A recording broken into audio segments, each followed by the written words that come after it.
Hello, hello, and once again, welcome, guys. This is Soul Flow Conversations. I am your host, Dedrick, the Cookie Man, and I am joined by the illustrious, the awesomeness, that is the phenomenal Mrs. Fields. Yes, indeed. Yes, indeed. So tonight, Good evening, everyone. you know, so tonight, today, we what was it today? Oh, it was last yesterday, right? Yesterday, right? So, but anyway, by now you guys have heard the news of the passing of Mr. Malcolm Jamal Warner, and whatnot. It's a sad occasion, but it's also a celebration of what he added to Black culture, especially when it comes to TV and everything. And I want to thank Mr. Bill Cosby for orchestrating the whole thing and whatnot, because we're going to talk about different aspects of the Cosby Show. It's just kind of a tribute to Mr. Warner and and the Cosby Show and what it meant to Black society or Black culture and whatnot. So, first and foremost, I want to start out by saying um, my condolences go out to the Warner family and whatnot, Bill Cosby and the Cosby Show family, because this is a massive loss to them. I can imagine, because Bill Cosby considered him pretty much almost like another son after Ennis died and stuff like that. So um, you know, um, after Ennis was taken away from him, Theo was a integral part of his life. So, and again, um, and the way it happened was a tragic um, situation and whatnot. But first and foremost, so let's go to the Cosby Show and what that meant to Black America.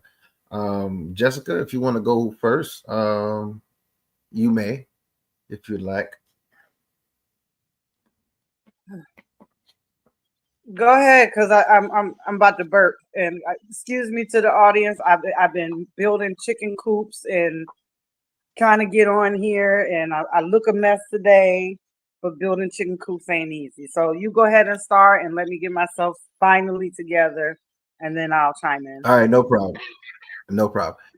So, with the Cosby Show, we've had shows like What's Happening Now. You had the Jeffersons. Excuse me. You had uh, uh, you had I'm drawing a blank. Good Times. You had, like, how you had a lot of, you had 227. You had there's a lot of different Black sitcoms that came along and stuff like that. But um the Cosby Show showed us what was possible. They showed us a different side of Black America. The different side was not the stereotypical struggle family, the one parent family. You know, it wasn't the stereotypical family. We had Dr. Huxtable, who was a doctor. You had Claire, she was an attorney, and they were the upper crust of Black America. That wasn't shown, and it opened up a lot of discussion in households as to what the other side of Black America looked like. And it wasn't a dysfunctional family. It wasn't that kind of a family. You had structure. You had parents being actual parents, not trying to be their kids' friends and all that stuff. It actually showed other people and other Black Americans what the reality was for a lot of Black Americans. And that was never done. That was never done before the Cosby Show, and it really really helped shape a lot of people to say, hey, well, if they can do it and be successful at raising a family, I can do it. We can do it, and stuff like that. So it really gave Black people a different kind of complexion and perspective when it came to Black TV. in black sitcoms and what things should look like. And it stretched all the way to a different world, where they showed black young men and women going to college, being successful in college. They were having real life dilemmas through these shows that reflected and really helped Black America just really say, "Hey, that's me. This is what's going on in my life. This is what's possible." You know what I'm saying? So it gave us something to watch and just aspire to when it came to Black America and Black TV, and we were extremely thankful for that. You know what I'm saying? So with that being said, Theo was one of the children of Doctor and of um, Cliff and Claire. You know, but he always had his funny lines and funny things that he would say and stuff like that. And the craziest part of it is, and I discussed with my lady earlier today, this morning, they didn't force it. The conversations felt like a real conversation. It felt like real family. It felt genuine. And even when the punchlines came through and everybody's laughing and stuff like that, it wasn't ever forced.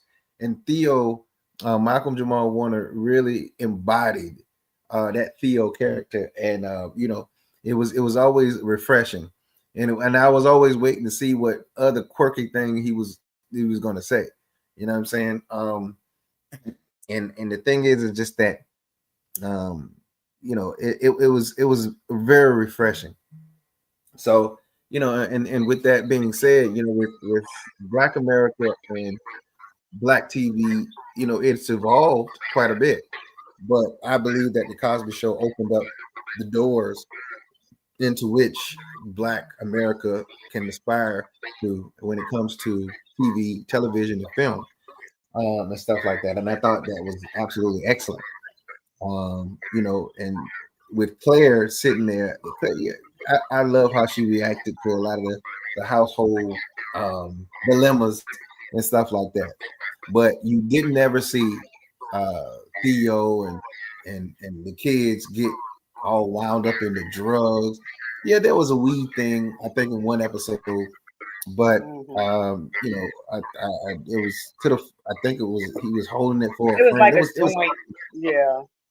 yeah. So, but that showed um, how to parent. It showed you how to handle situation. You didn't have to always be abusive.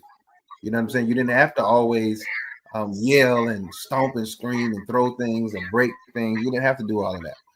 They showed you with class how to effectively manage a household with children with multiple personalities. All these kids that they had their own little personalities, and Cliff and Claire, they handled it the way they handled it. They tag team and whatnot. They didn't contradict each other. You know what I'm saying? So for me, it showed a healthy relationship and whatnot, and what that looked like. And a lot of homes didn't have that. So I think the Cosby Show really opened up a lot of eyes and doors for those who didn't know what that side of Black America looked like.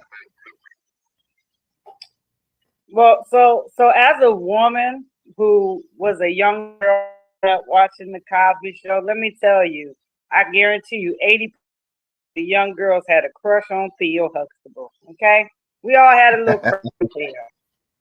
He was cute. He was charming. Um, but the one thing that I definitely loved about the Cosby Show, and I can tell y'all that I use some of it today in my real life parenting, is like you said, how they handle certain situations. So, for example, I mean, I know we all can remember Mhm. some of the classics, where, he got bad grades on his report card and, Cliff pulled out the Monopoly board and gave him some money and said, okay, now this is how much your rent is and this is how much this is, Right. I remember that. or even down to like I think the most classic one everybody remembers or can relate to is the Gordon Gartrell. where they was like, Oh my yeah, God. Oh my God. Yeah. you not spend. I'm a doctor, and my shirt don't even cost $60. So yeah, he takes it, and it's like first shirt ever, but he actually ends up liking the shirt. Lessons were taught. You said in a manner that didn't take. It didn't take beating them or yelling at them. Um, they just really did things, and like I said, in a manner I use today. When Theo wanted to live out, wanted to do what he wanted to do, and then remember, Cliff became the landlord, and Claire was Miss Millie, and Mm-hmm. Rudy was the owner of the building. So things like that is like that's one of the things that I appreciate the most in hindsight from the Cosby Show. Of course, while watching it, it's funny, it's entertaining. But when you really start to look back and you watch the shows again, or you recollect the shows, they really Mm-hmm. had some very good life lessons in. And like Absolutely. you Yeah. said, it's a stark difference from what this generation now has to fall upon. Like you said, we had a different world where they were going to college. We had what's the other show? Family Matters, where Mm-hmm. with I think that one was with Steve Urkel. Hell, even Yep. Fresh Prince of Bel Air had the Mm-hmm. prominent that took in Yep. took in his nephew and steered him in the right direction. So we had more positive Yep. um, black shows than we did negative. So definitely, like you said, it was Cosby to everybody who had a positive um, show that showcases black life in a different light than especially what we're seeing now, like Mm-hmm. the Housewives of Atlanta and P Oh God. Valley. Like, yeah, that's not our who we are. You know, I don't even watch. I don't watch TV anymore because it's literally trash. I if I'm watching, it's a documentary on something or something like with the Vikings or Game of Thrones. If it's along that lines, I'll watch that. But like all these different sitcoms and shows, I don't watch none of it because most of it's garbage.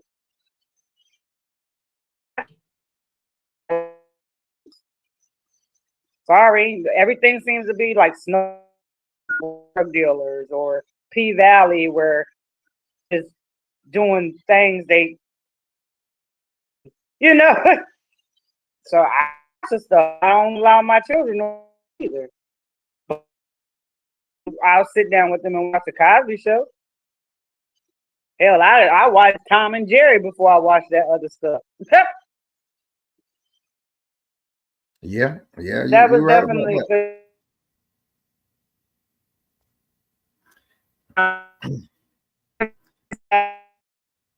He lost his life so early, but like you said, recognize what he left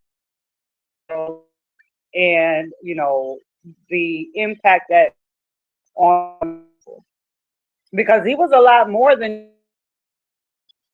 he did things behind the scenes too. After the Cosby Show stopped, he produced shows. He was parts of other shows. He even did some music productions, if I'm not mistaken. So he did a lot of behind the scenes things. So when the Cosby Show ended, Theo's career didn't end. He just was more behind the scenes.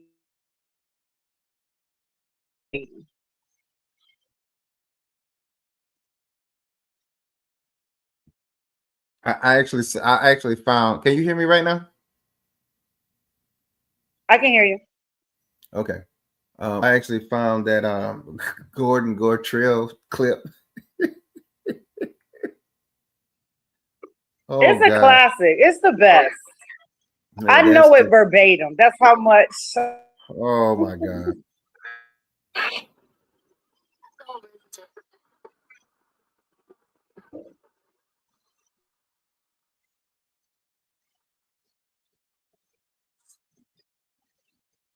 we can't hear it.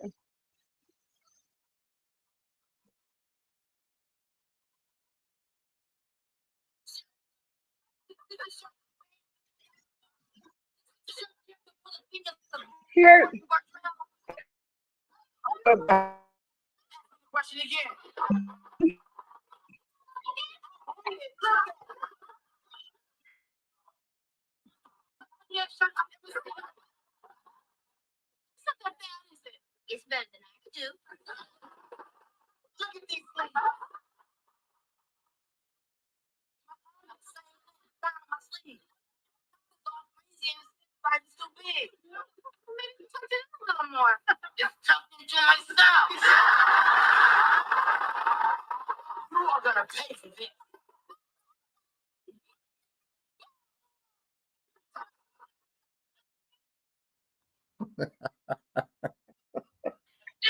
I'm telling you, that was a classic. Oh my God. Actor Malcolm Jamal Warner has died at the age of 54. Warner accidentally drowned while swimming in the ocean Sunday afternoon, 54 years old. Warner is best known for his role, of course, as Theo Huxtable, Cliff's son, on The Cosby Show. Actor Malcolm Jamal Warner has died at the age of 54. Warner accidentally. Oof. Wow, that's crazy. That's crazy. That's so sad. Malcolm Jamal Warner, best known as Theo That's Huxtable. that's just crazy. Yeah, but we all, I don't know, I think a little bit differently. We all have our purpose on this earth, and when our time is up, that means our purpose was done. Yeah, it's sad to the people that we leave behind. But again, like, I'm not a big gloomy person when people die. I mean, unless it's something like really crazy, crazy, like an infant or something like that, or a Yeah. child. If it's somebody that's really truly done a lot of things and lived life, I try to look at it in a different aspect. So yes, it's sad that they're gone and they will be missed, but perhaps their purpose was fulfilled on this earth and it was time for them to go on, you know. Right. And all we can do is just remember who they were when they were here and the joy they brought us, or even sometimes the headaches they brought us. Yeah. Um, so that's why, like, I tend to celebrate. I know, I hate to say it this way, not celebrate death, but celebrate the life of the person that is deceased.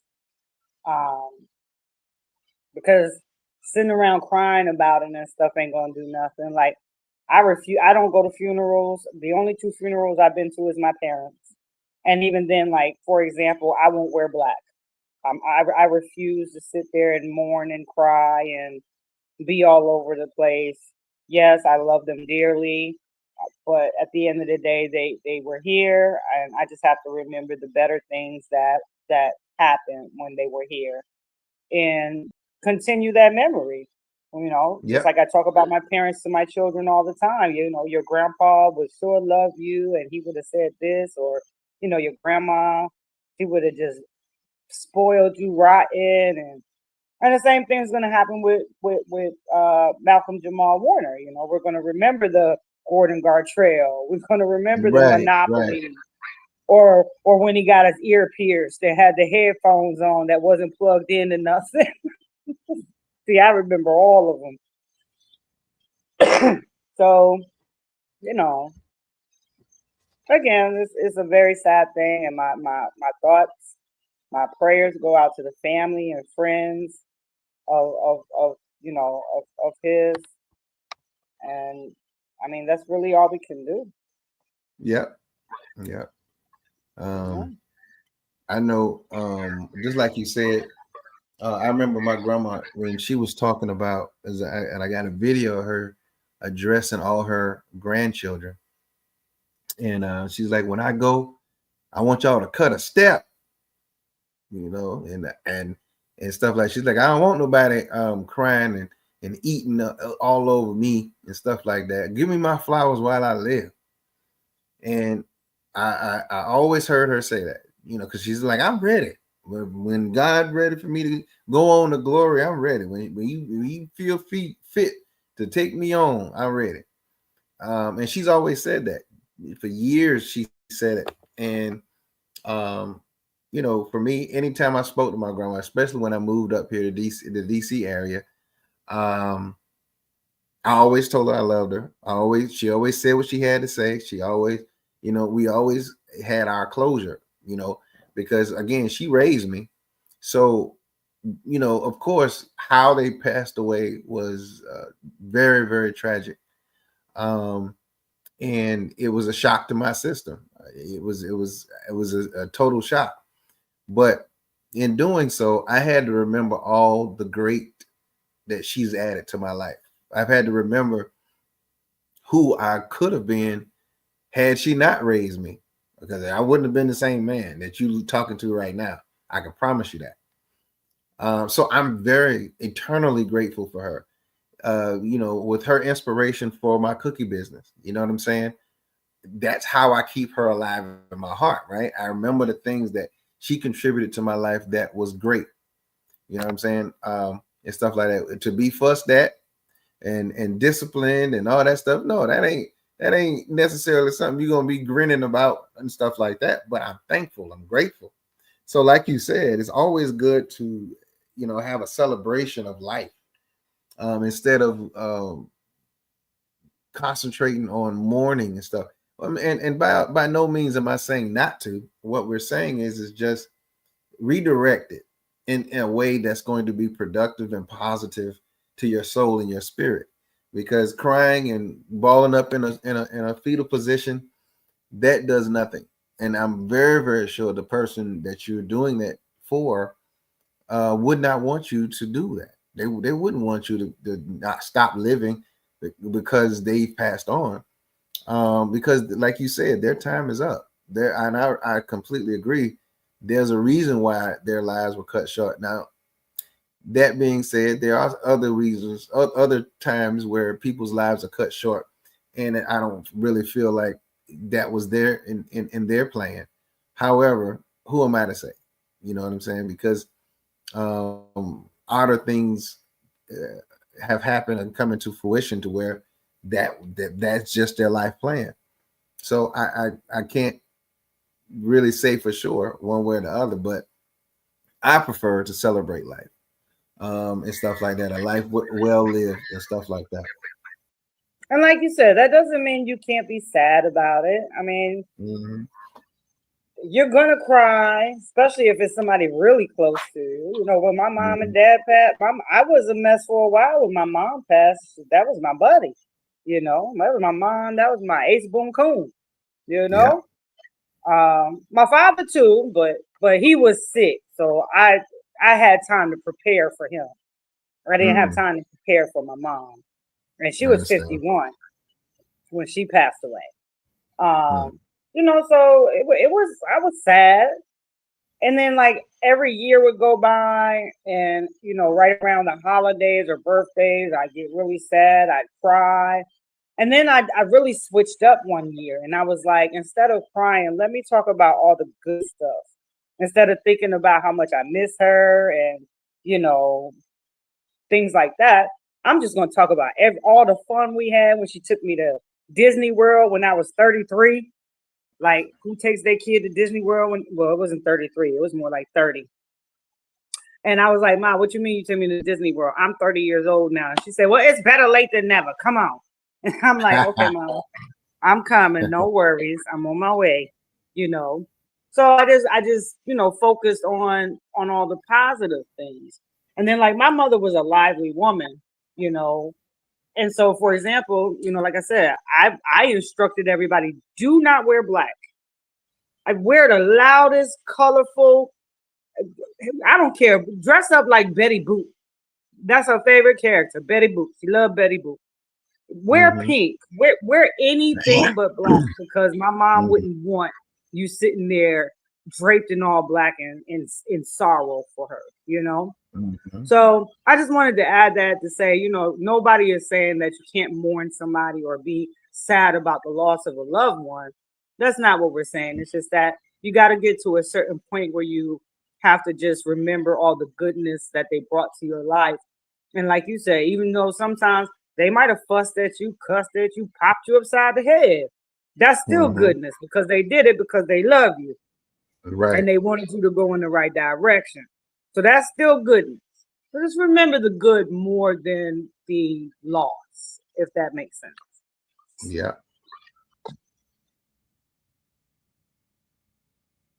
But it's true. So yeah. So again, and that's why one reason why we was showing those clips and stuff like that, because you know when you're a child and stuff like that, and you don't see anything on TV that you identify with or can relate to, you know what I'm saying? It's a little weird. You know what I'm saying? It's a little weird, and you just want to make sure that you're watching something that reflects you and your life, and something you can identify with. So um, that being said, just continue to so and another thing too, like guys, let me tell you something. In this uncertainty of life, and I'm sitting here, Malcolm Jamal was 54 years old. I'm at 50 years old now. And sometimes you have to reflect on the things that are important. Um and you literally truly have to really be thankful and grateful of what God blesses you, because a lot of times we take things for granted.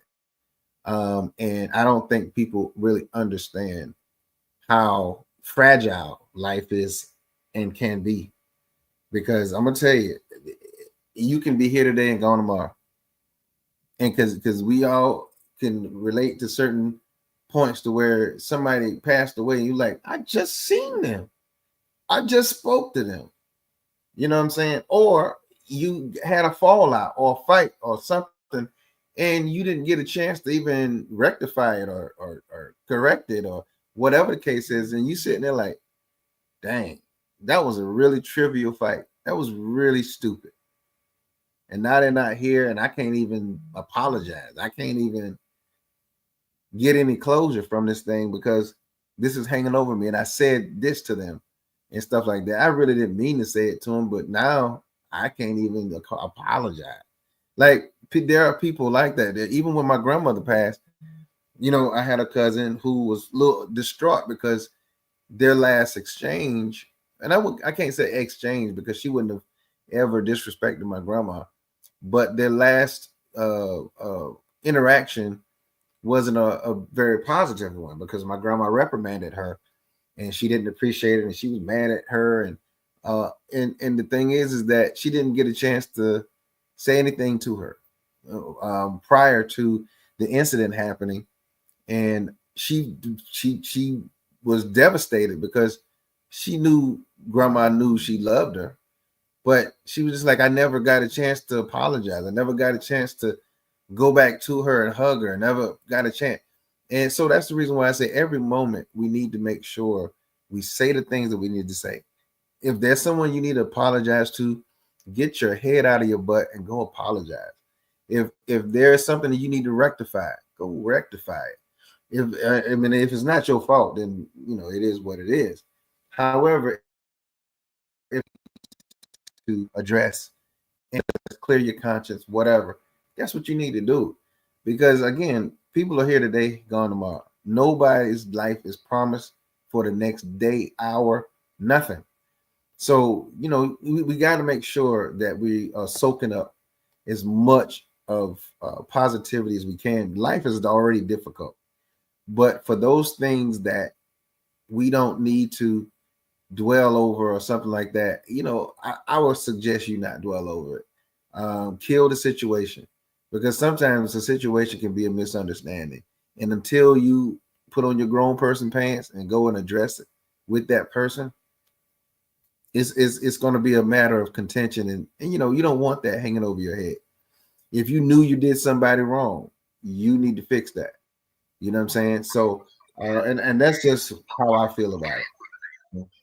Well, I'd also just real quick add, since we're on the subject, um, just remember, just like you kind of just said, time is non-refundable.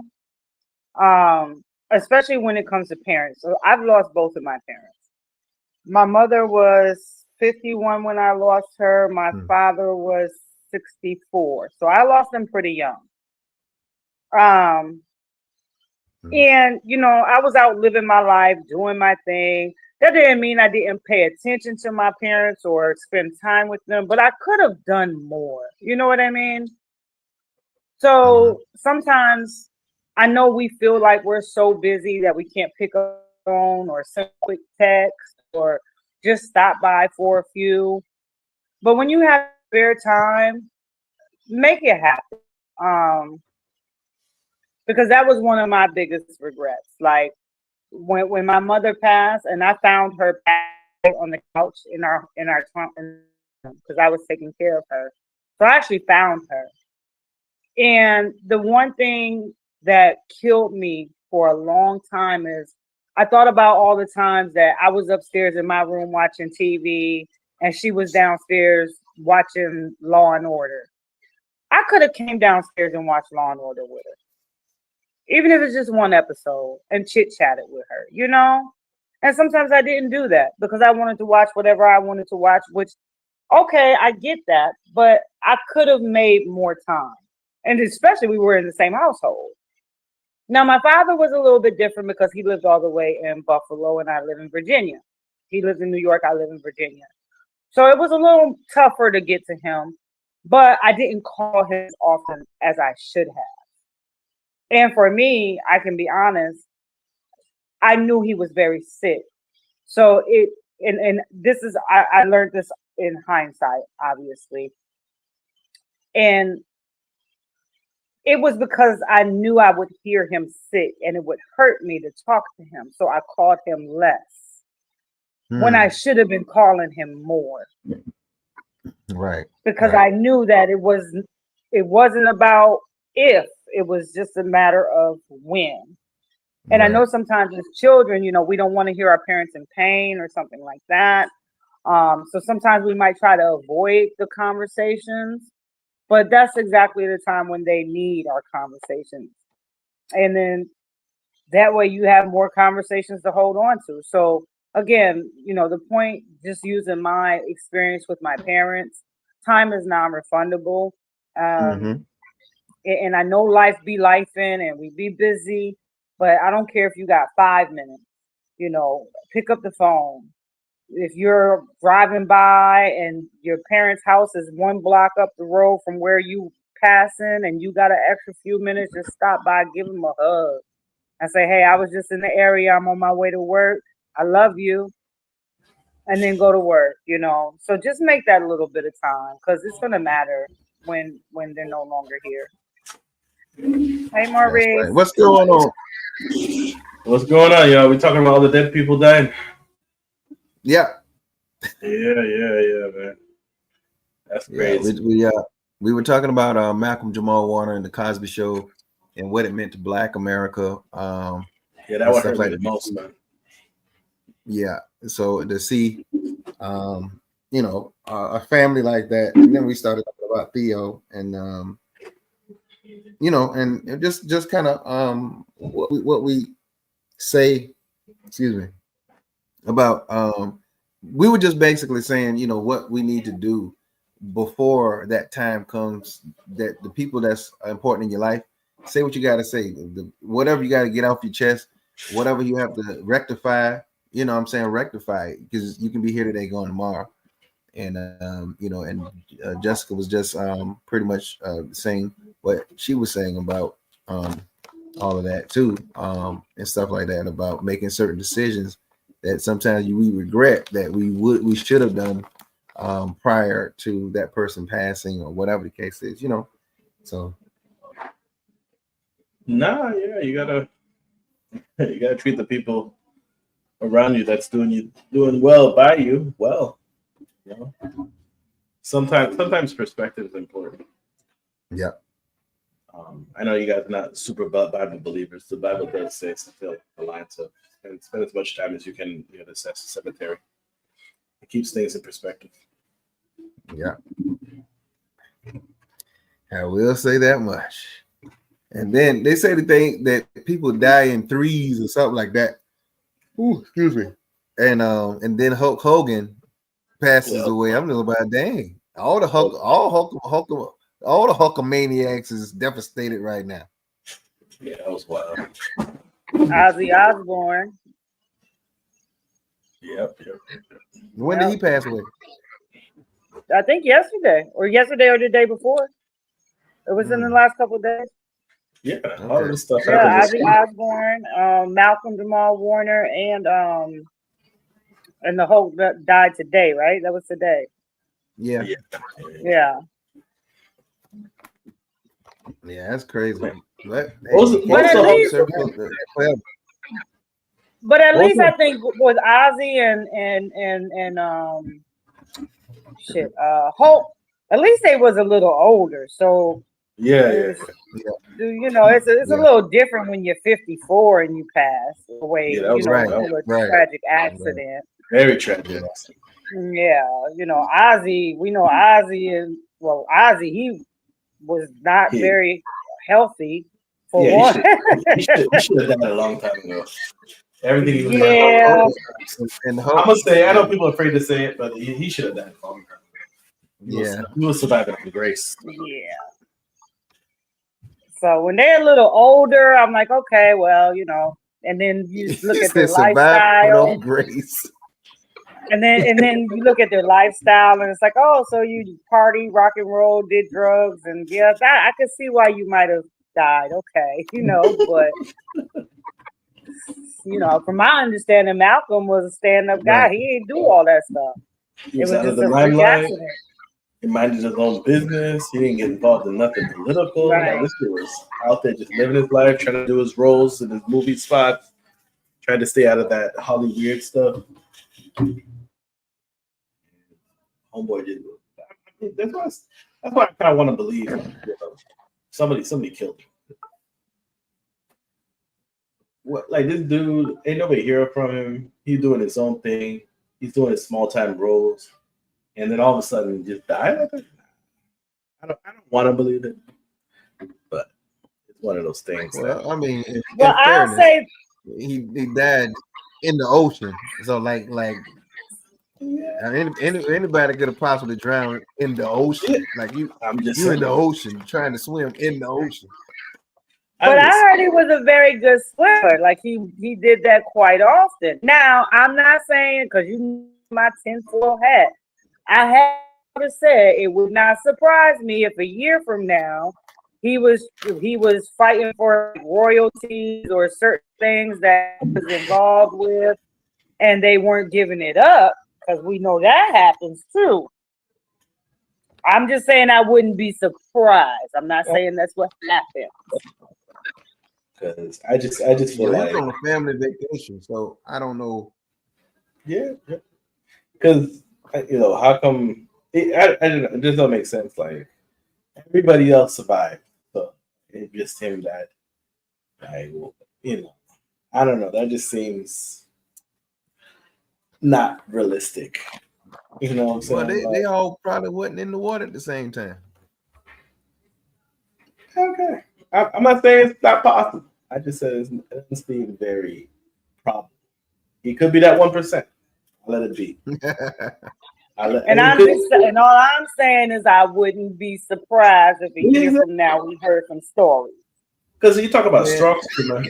Think about it, strong swimmer in there with an 8-year-old girl.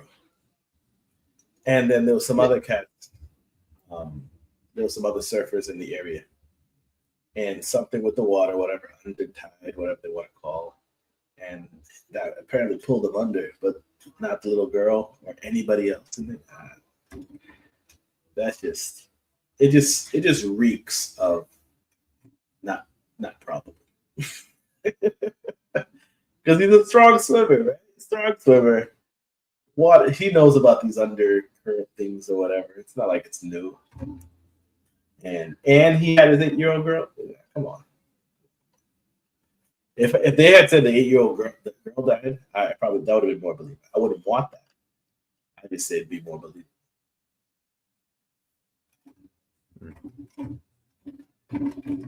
Well, we'll know more about it in the coming weeks. So no, we won't.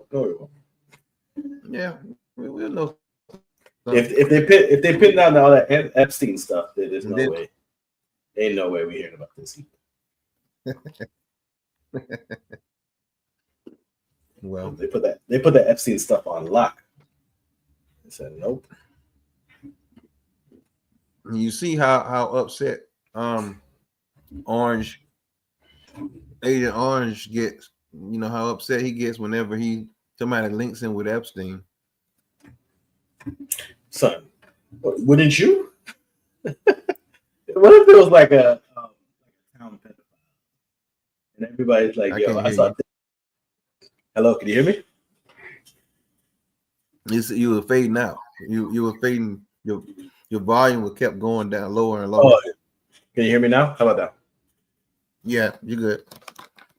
Yeah. No, what if there was like a neighborhood pedophile and people's around talk about, oh, I saw Dedrick hang around the neighborhood pedophile. You wouldn't be like, no, I wasn't. What are you talking about?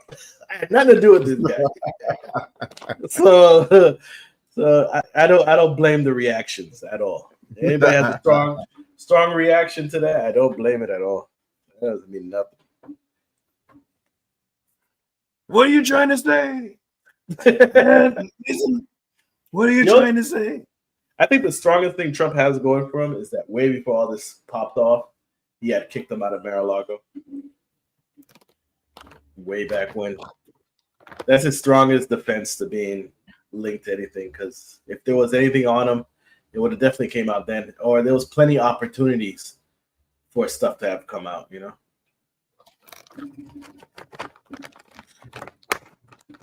Yeah. So yeah, that's a whole rabbit hole. There's so much to that. And like you said, I think his saving grace, because I remember that when he kicked him out of Mar-a-Lago for saying something inappropriate, I think to one of the guests' 14-year-old daughter. Yeah. And he kicked him out. He did a Wakanda. We don't do that here. Yeah. And from my understanding, they hadn't had contact after that, and then before Epstein was like indicted or arrested for child trafficking or whatever he was charged with, the slew of things he was charged with. So I don't know. Y'all know. I don't know if you.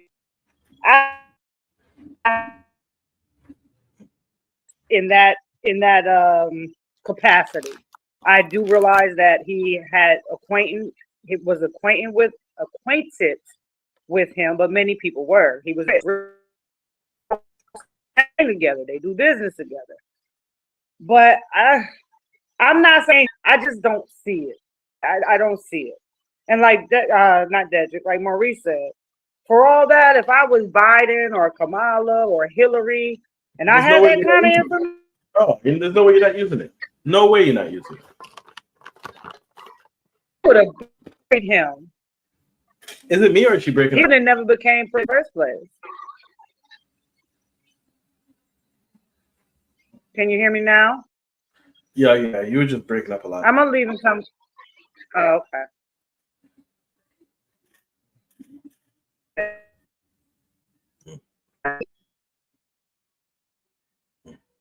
I don't even know if Dedrick hears me. Like, if I had all that information, he would have been.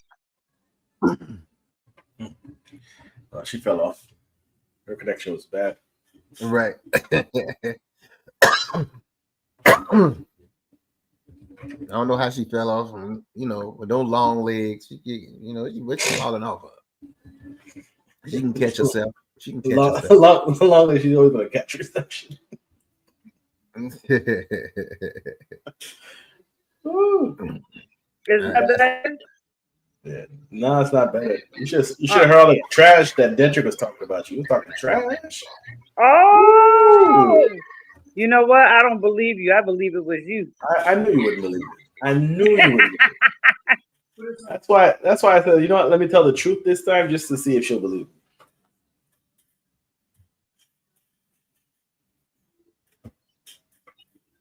I don't believe you. Right. I'm like people are with Trump. I don't believe you.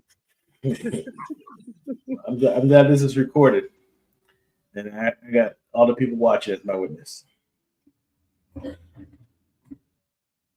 I'm gonna mark it at 44 minutes. I'm gonna go back and watch it. Dedrick, you better not have been talking junk about me. Hey,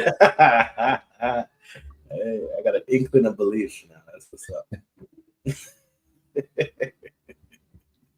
I can tell you what I said. I said, Maurice said, well, she must have fell off. I said, how's she gonna fall off with her legs that long?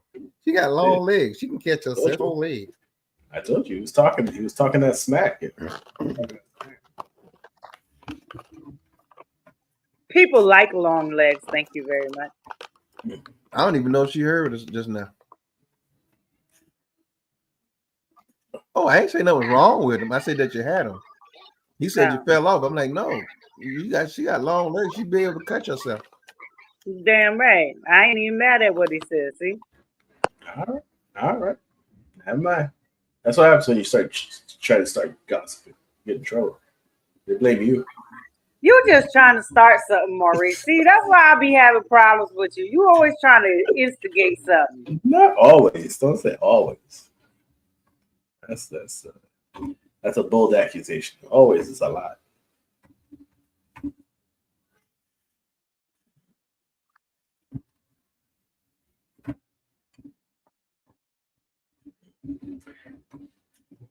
Hello?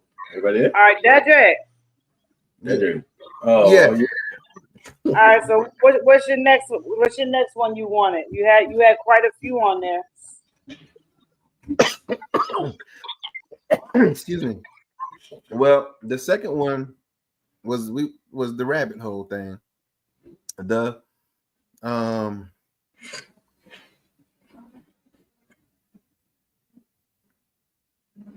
hold on. You know, have y'all ever had somebody in your life or whatever, and they'll do everything and they can possibly do not to say thank you? Have you ever seen anybody like that before? You do something for them, but or whatever, but for the life of them, they can't say thank you.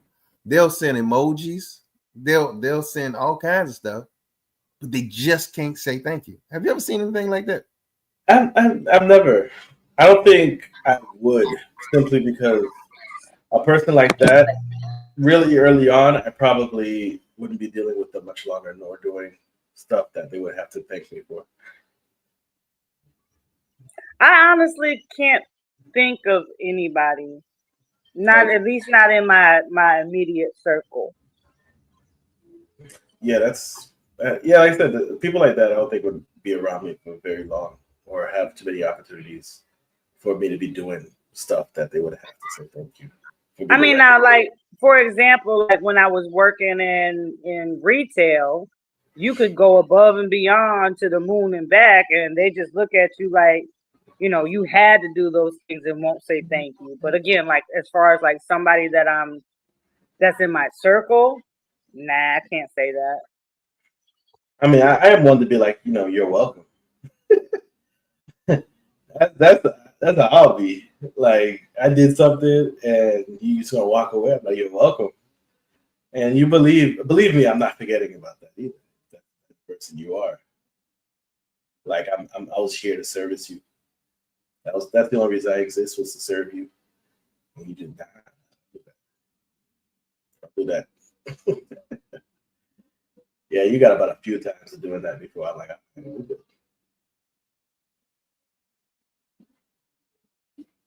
Okay, I just asked because I know someone like that, and I'm sitting here and I'm scratching my head. I'm just like, that's interesting. And I told that person, I'm like, yeah, don't ask me for nothing else, because if something is simple and what'll happen is they'll go around in circles and they'll say everything they can possibly say, and they'll try to switch it up and flip it and stuff like that. Oh, you always want to be negative. Ma'am, I only asked you why you never say thank you. See, I already knew it was. And I was like, thank you is something that should be an automatic thing when a person does something for you that they don't have to do.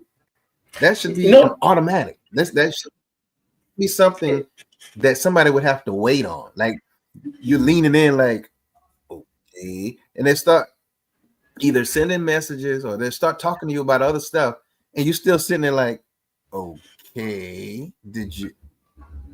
The only way I could possibly even think about how a mind like that would work is similar to like sorry, right? You know, Mhm. some people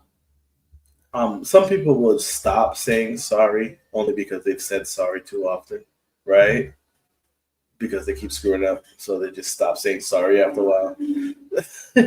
That's the only way I could think of it, but in the reverse with thank you. They probably said thank you so much that it kind of puts them in this state where they actually have to recognize that they're asking the stuff all the time. That Yeah, they're this is always not the case thinking, with this one. no, maybe not asking you, but they're probably asking everybody all the time for stuff. So that thank you Um, forces you to recognize that you keep asking people for stuff all the time. yeah, this one has had a hard life, so I don't think thank you has been used a whole lot because she's had a very hard life. But Oh, okay. and a lot Oh, of okay. people. So it makes more sense now.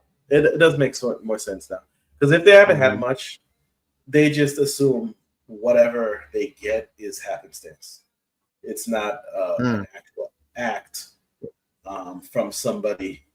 You know, it was just like you felt like because bottom line, if they were in the same position, they wouldn't give it to you. That's what it comes down to. Whatever it was that you offered to them, if the roles were reversed, they just wouldn't give it to you. And basically, you're the sucker essentially. Mhm. You're the dumb one that did that thing for me. All right, thanks, whatever. It's not even thanks. I'm saying thanks naturally. I was like, all right, this fool just gave me whatever, and I'm taking. And that happens to people that don't get a lot of stuff from a lot of people. They don't really share like relationships, like deep relationships with people, because they just think you're just there for that moment. And once that moment's done, everything resets. Brand new game every single time. They don't think about a long game.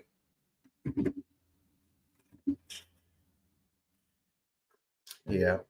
It's But just curious, man. It's just curious. It's a curious thing. I remember sending one of my friends, that same friend, $20 before, right? She then sends me emojis. what emoji? I'm like, okay, okay, but Which emoji? it's um a heart emoji and um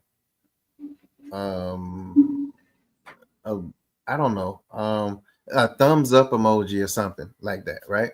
Okay. Yeah. So she felt like that was supposed to suffice. It could be And cultural too. well, see, here's the thing: we're human beings. We're cultured to speak. We're cultured to use our adult words. Like it, when we come from the same area. We were raised in the same general area, like literally a few miles Yeah, down the street. yeah, We, but we, with all due respect, so are you and your kids, but you guys share different cultures.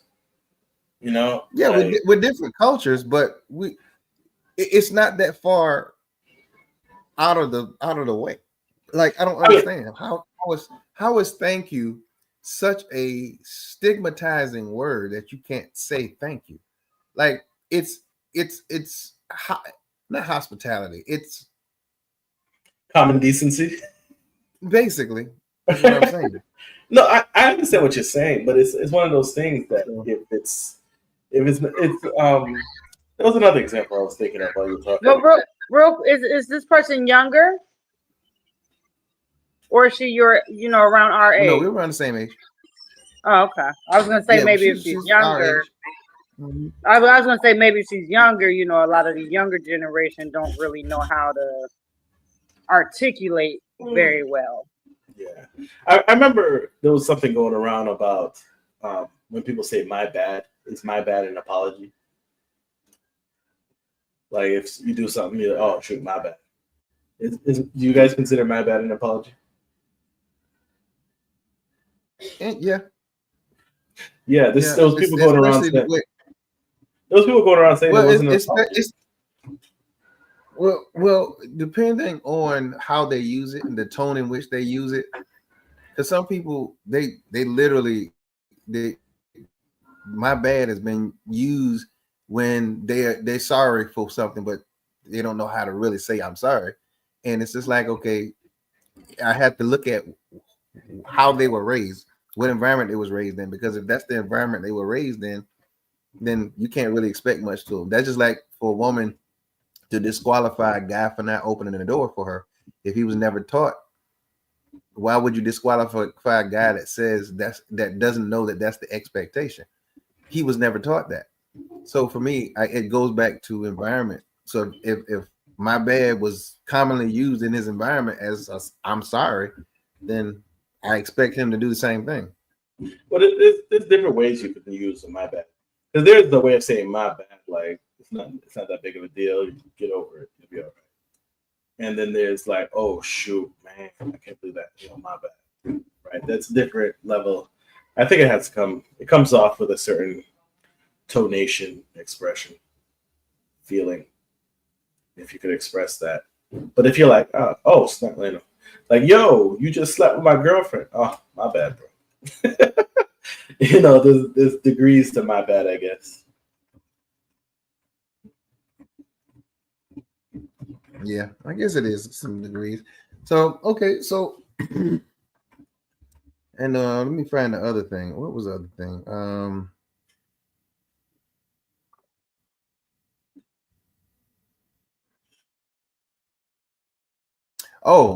Did you see that article or that not article, but well, it was an article too, but there was a news segment where, man, you messed me up, bro, because I was just like, who is that bald-headed lady with earrings on? Just one giant earring on one side. That messed me up because I'm sitting there expecting to see Jessica, and I'm like looking at this lady with these big old earrings on. Oh man, how you doing, brother? Right? What's going on? I'm good, man. Y'all good? All's good, man. All's good. Yeah, man. Yeah, we're the living, man. We're the living. Good. There you go. Indeed. There you go. So I was about to ask the question. Huh? What you say? No, go ahead. So yeah, I was about to ask the question. Have y'all seen that news article or segment where the white people were building their own communities, basically a whites only community, right? So I know how I feel about it. So I want to know what y'all thought about that. Don't care, enjoy. Okay. We all in agreement. I already told you. We had a conversation a long time ago. Like, I have no problem with the Jim Crow laws. I had a problem. I had a problem with how they implemented the Jim Crow laws. It was supposed to be separate but equal, but none of that was equal. So that, right, they would separate themselves. My first question when I saw the article was, I don't never hear nobody complaining about the Amish community. Nope, they separate themselves just fine. So you want to open up? You want to open up a women's only gym? Ain't nobody saying nothing about it. Nope. The only time they have a problem is when white people do it and when men do it. Like there used to be these men only fraternities, these Grand Poobah clubs, these whatever I don't remember what they call it, but you know what I'm talking about. Right, I know what you're talking about. Yeah, it was just men's social clubs. They did some type of creepy stuff every now and then, but there was like secret societies or whatnot. Right. But men did the whole golf club thing. Yeah, you got. But it's not until white people do it or men do it, the whole world want to act a fool, like something going on. They can do it. I mean, knock yourself out. But if we do it, I don't want to hear nothing. That's the thing. Black people been doing it. I don't want to hear nothing. I remember there was that whole thing that happened about the girls in out here in Texas where they did they said it was like a white girls only camp, the ones where other girls died. Yeah. Okay. No, me, I was like, okay, what's the point? Yeah, right. Like, yeah, so what? I don't care. But in fairness, it wasn't that it was like It wasn't. camp. It was that the area that the church was in, it was a Christian church. Yeah. The members was white. Like, so most of the kids are probably going to be white. I remember the first time. I remember the first time I came to Texas. We ended up out in East Texas, in Tyler, Texas, right? Ooh, that's a racist ass place. Oh man, it's fun. Man, talking about white people. I'm telling you, white as clouds, man. It was just cloudy, all cloudy. And we was looking. I remember I was married at the time, and we was looking for a church, a Seventh-day Adventist church in the area. And we hopped on Google Maps, looking around, and there were far and few between. So we found one. We showed up there, man. Another sea of white people, but we kind of used to it. We didn't really I didn't really grow up around a lot of black people, so it was fine, no big deal. But they were a little bit different, a little bit more relaxed in that church than I'm used to. Usually I'm used to people putting up. They was up there with t-shirts and jeans. I'm like, okay, this is how they do in Texas. Oh, yeah, that's white people for you. And then but they were extremely cordial, extremely nice, extremely Christian. Invited us to stay and eat. We sat there. We took pictures with them. I mean, we enjoyed ourselves. And then look at my black friend. And then at the end of everything, we was asking, like, are there any other churches in the area? This, that, and the other. And she was like, "Oh, you mean you're looking for a black church?" I'm like, "Yeah." So they know what's up. There's no animosity. Like, yeah, exactly. But I mean, it's when I lived in Florida. I lived in Fort Myers, Florida, and a lot of white people.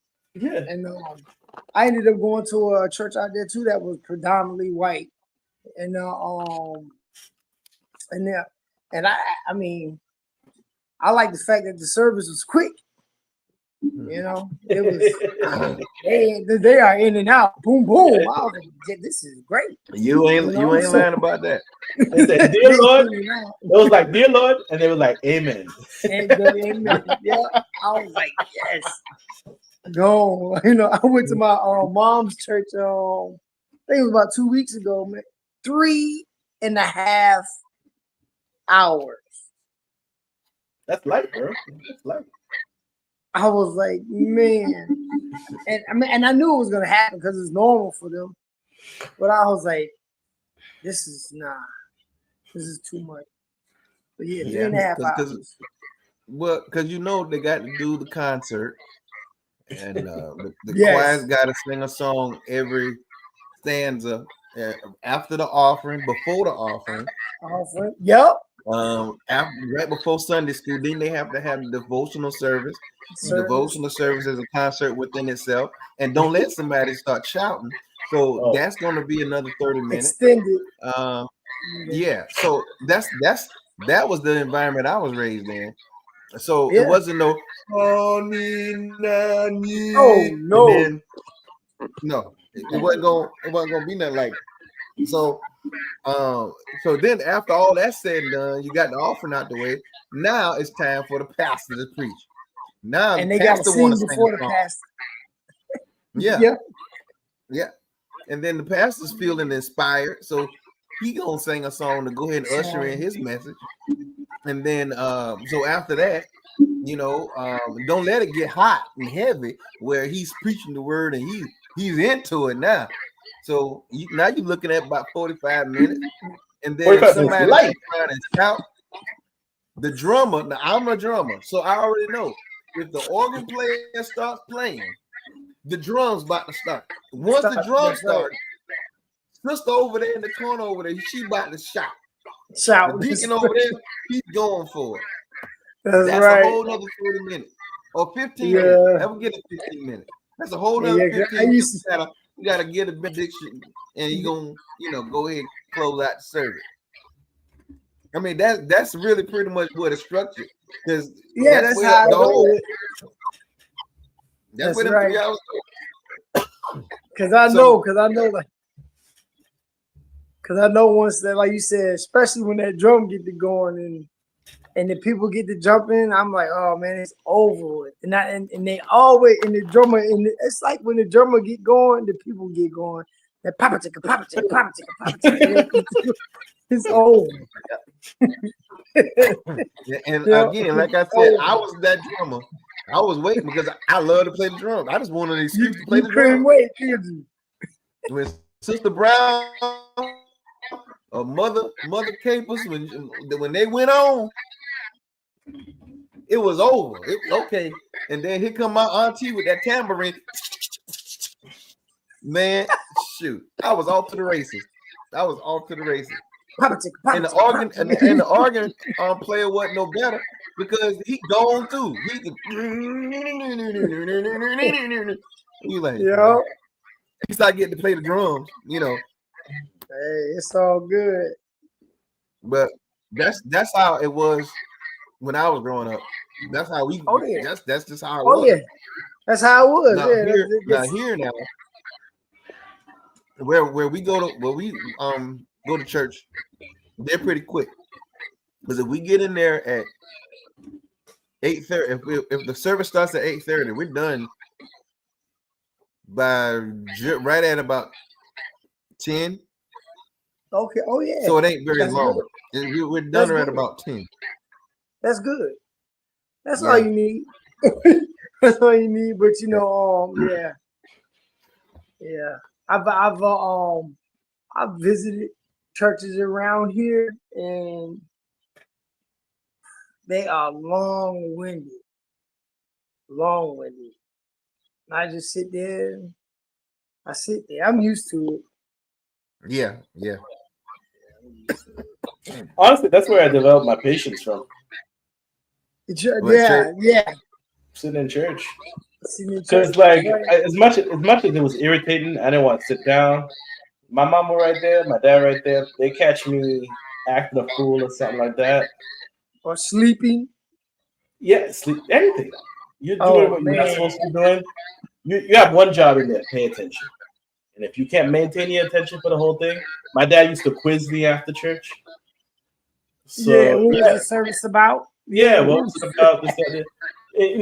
Sometimes I had the excuse because sometimes, I went to Haitian churches, so usually they would preach in French. I don't know French, so I always had that excuse. I don't speak French. Yeah. Right. But sometimes they bring out the English preacher, and that's when he made up for all the quizzes I missed. Yeah. Yeah, I had a Haitian friend in college, and we all went to church with her one time, and I was lost. I was looking at her like, why'd you invite me? I couldn't understand anything, but I went. Our church was good. We actually had like headphones, and there was actually somebody translating in the background. Oh, for real? Yeah. Yeah, I know. I remember I told you I grew up in a white neighborhood, so there was these random Haitians that built a church in the middle of a white neighborhood. So if I don't know why they decided to build that church at that spot, but it was like literally in the middle of all of our neighbors white, the whole area white. And if you had to invite somebody in the neighborhood to the church, sometimes you do the door knocking and you invite people to certain events, whatever. They were all white folk. So at a certain point in time, like, we can't just invite white people to listen to this Creole and the French. It don't make sense. So they decided to make the translation system. That's right. Wow. Yeah. That's a lot of headphones. Yeah. I know.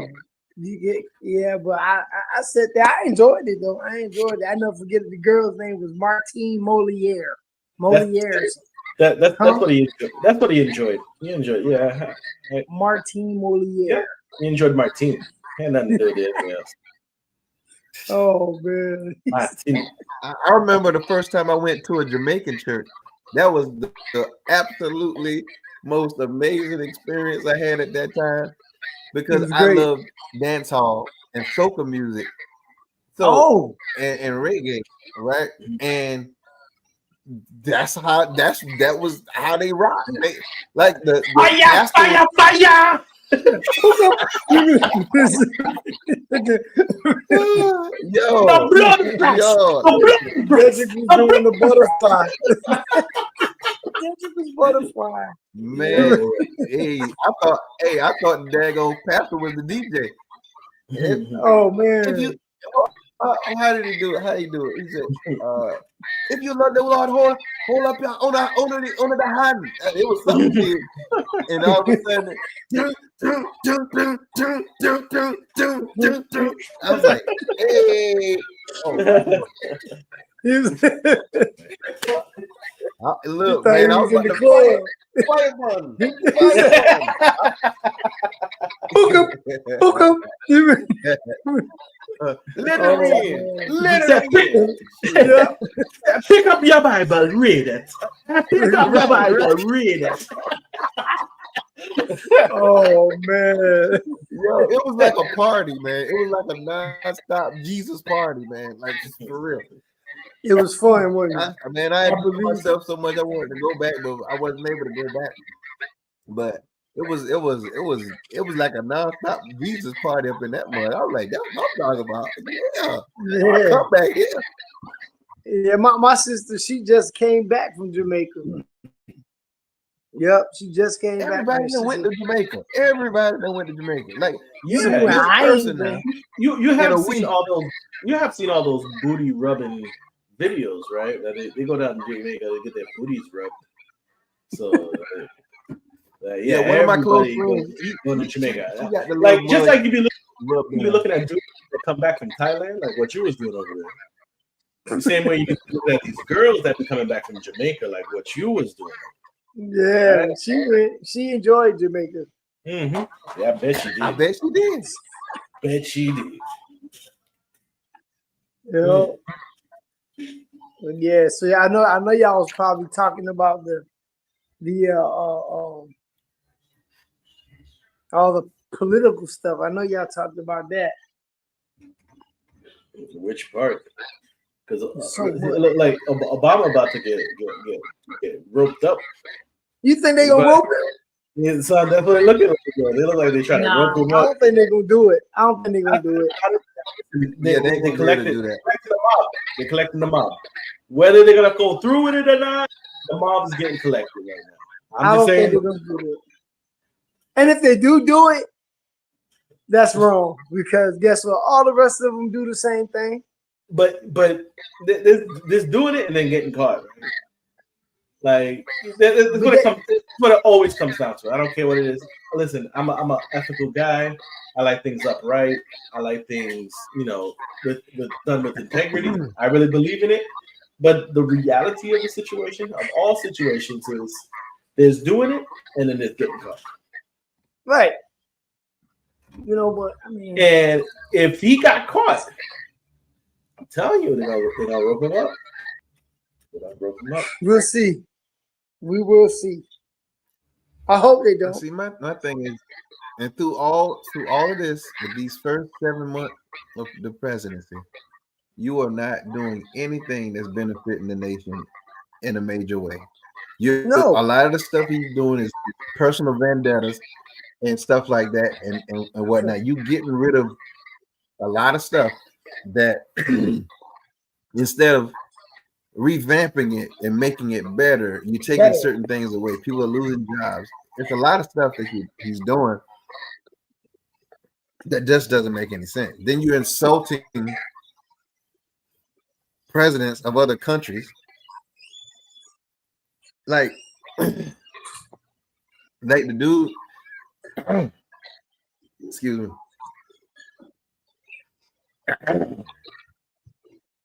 Like the African president that he's talking about, he was very impressed with his English. Like, dude. Oh, English the Liberian dude. My man has no idea. He had no. I tell you, this dude, he doesn't realize that Liberians are Americans. Liberians are Americans in Africa. Liberians are Africans that were Americans that went back to Africa. Like And their first language is English. How do you get that wrong? As a president, there's no excuse. If he was a common American, I'll forgive you because that's hard to understand. Liberia, Right. But as a president, you need to know this stuff. This is stuff you absolutely like. This is not something you can. And you see people in the room looking at each other like, is he serious? I was like, yo, when I tell you Trump never missed, yo, Trump never missed. Oh my god. Yo, Trump is the best political entertainment. Well, that's just like when he said that Putin was in World War II. Oh yeah. Bruh. He Putin wasn't even born during World War II. What are you talking about? Yeah, man. I'm telling you, man, you don't miss. When it comes to that stuff, you don't miss.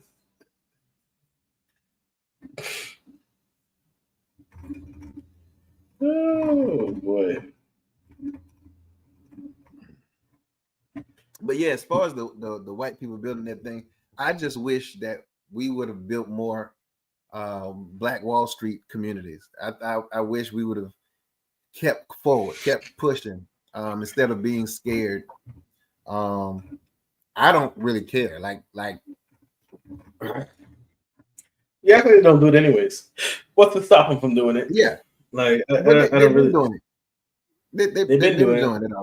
And there's nothing to stop them doing it. And what's wrong? And we don't want to stop them. I don't know. Because on top of that, why would I want to live somewhere where I'm not wanted? Like that was my big thing about the whole like sit-in and boycott stuff. Like I'm gonna force you to make me food so I can pay you. I don't. That don't make sense to me. That makes zero sense to me. Yeah. Like the bus boycotts made a ton of sense to me. But the sit-ins at the restaurants made 0 sense to me. I'm gonna force you to serve me. Yeah, nah. I'm already like when I go to restaurants now, I treat everybody with the utmost respect. If there's a problem, you better believe I'm leaving with that problem and I'm not going back. Because the last thing I'm gonna do is complain about that problem. For someone to get upset and lose their temper over something stupid, and they're gonna do something to my food. Exactly. I'll never forget there was a story about a guy that complained about his soup or something like that.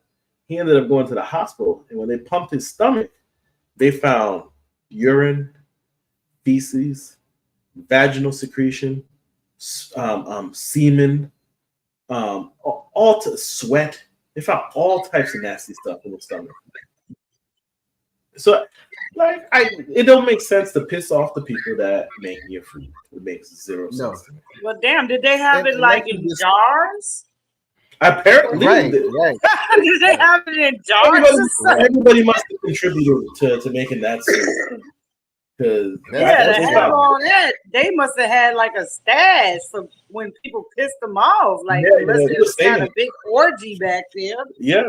They must have saved it just for him or the person that was like him. They were like, all right, yeah, we got him. He finally came. We ready. Hold on, let me go to the office real quick. Yeah. Oh, no problem, sir. I'm we'll good make it now. Special. Right. That's ooh. And the other part, like you just said, bro, like that's the other side of it that I never understood. Like these people don't want to serve you, so you're going to force feed them your greenback, your hard-earned money. I'm not. If you disrespect me in your establishment, I promise you, I'm telling everybody about it, but you'll never see my face in there again. You're not getting my money. Why would I want to force you to take my money? Like, I'm not. Okay, I'm just going to redirect my dollar someplace else, and I want to tell as many people as I possibly can so that they can redirect their dollar someplace else. The gay and if they got any sense, they would. The gay people did that same thing with the whole cake thing. Remember? That went all the way up to the Supreme Court. Yeah, I remember that. They went to this Christian shop, and there was plenty of cakes all over the place. They would sell the cake, no problem. but they wanted them to specially design a cake, and he's like, we can't do that for a gay wedding. It's against our morals and stuff like that. And they want to press charges against this dude in his business, and it went all the way up to the Supreme Court with all the whatever they had to do with all that. Now, like, what is your purpose? Like, go to a different spot.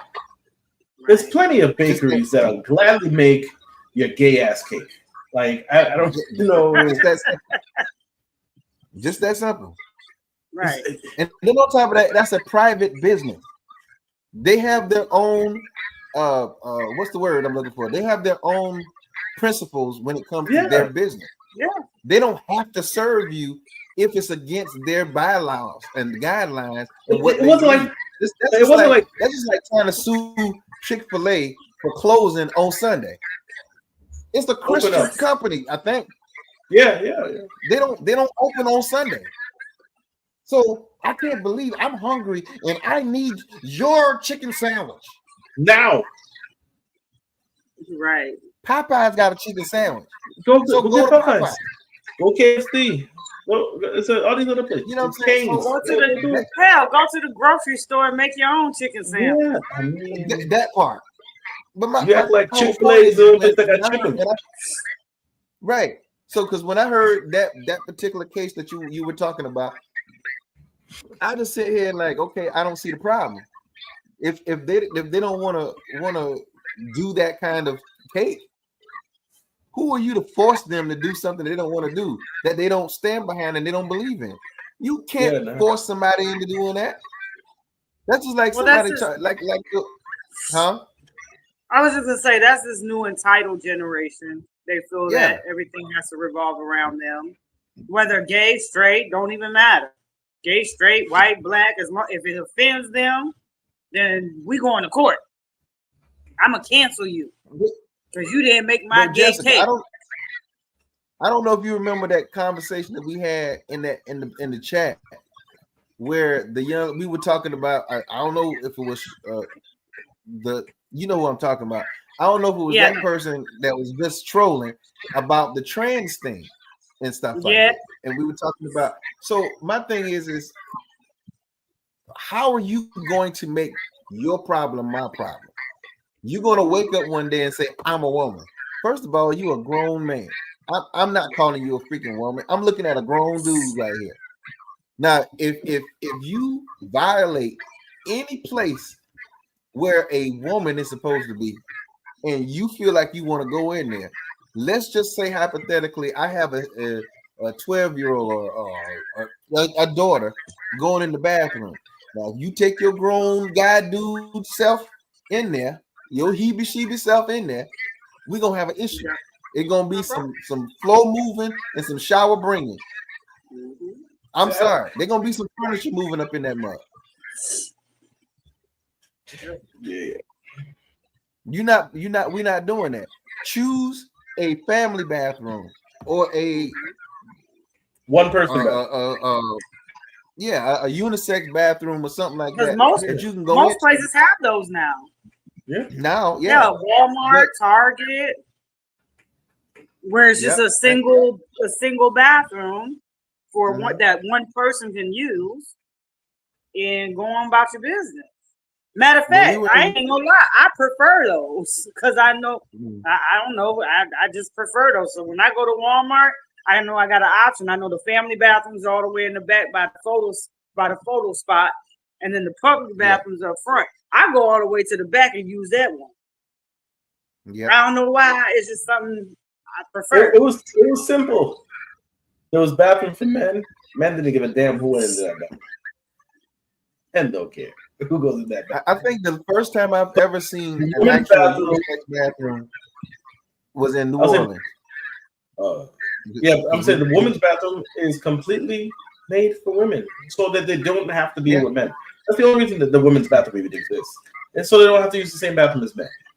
You know, so they can do their thing in their women's bathroom, and they can do it all together.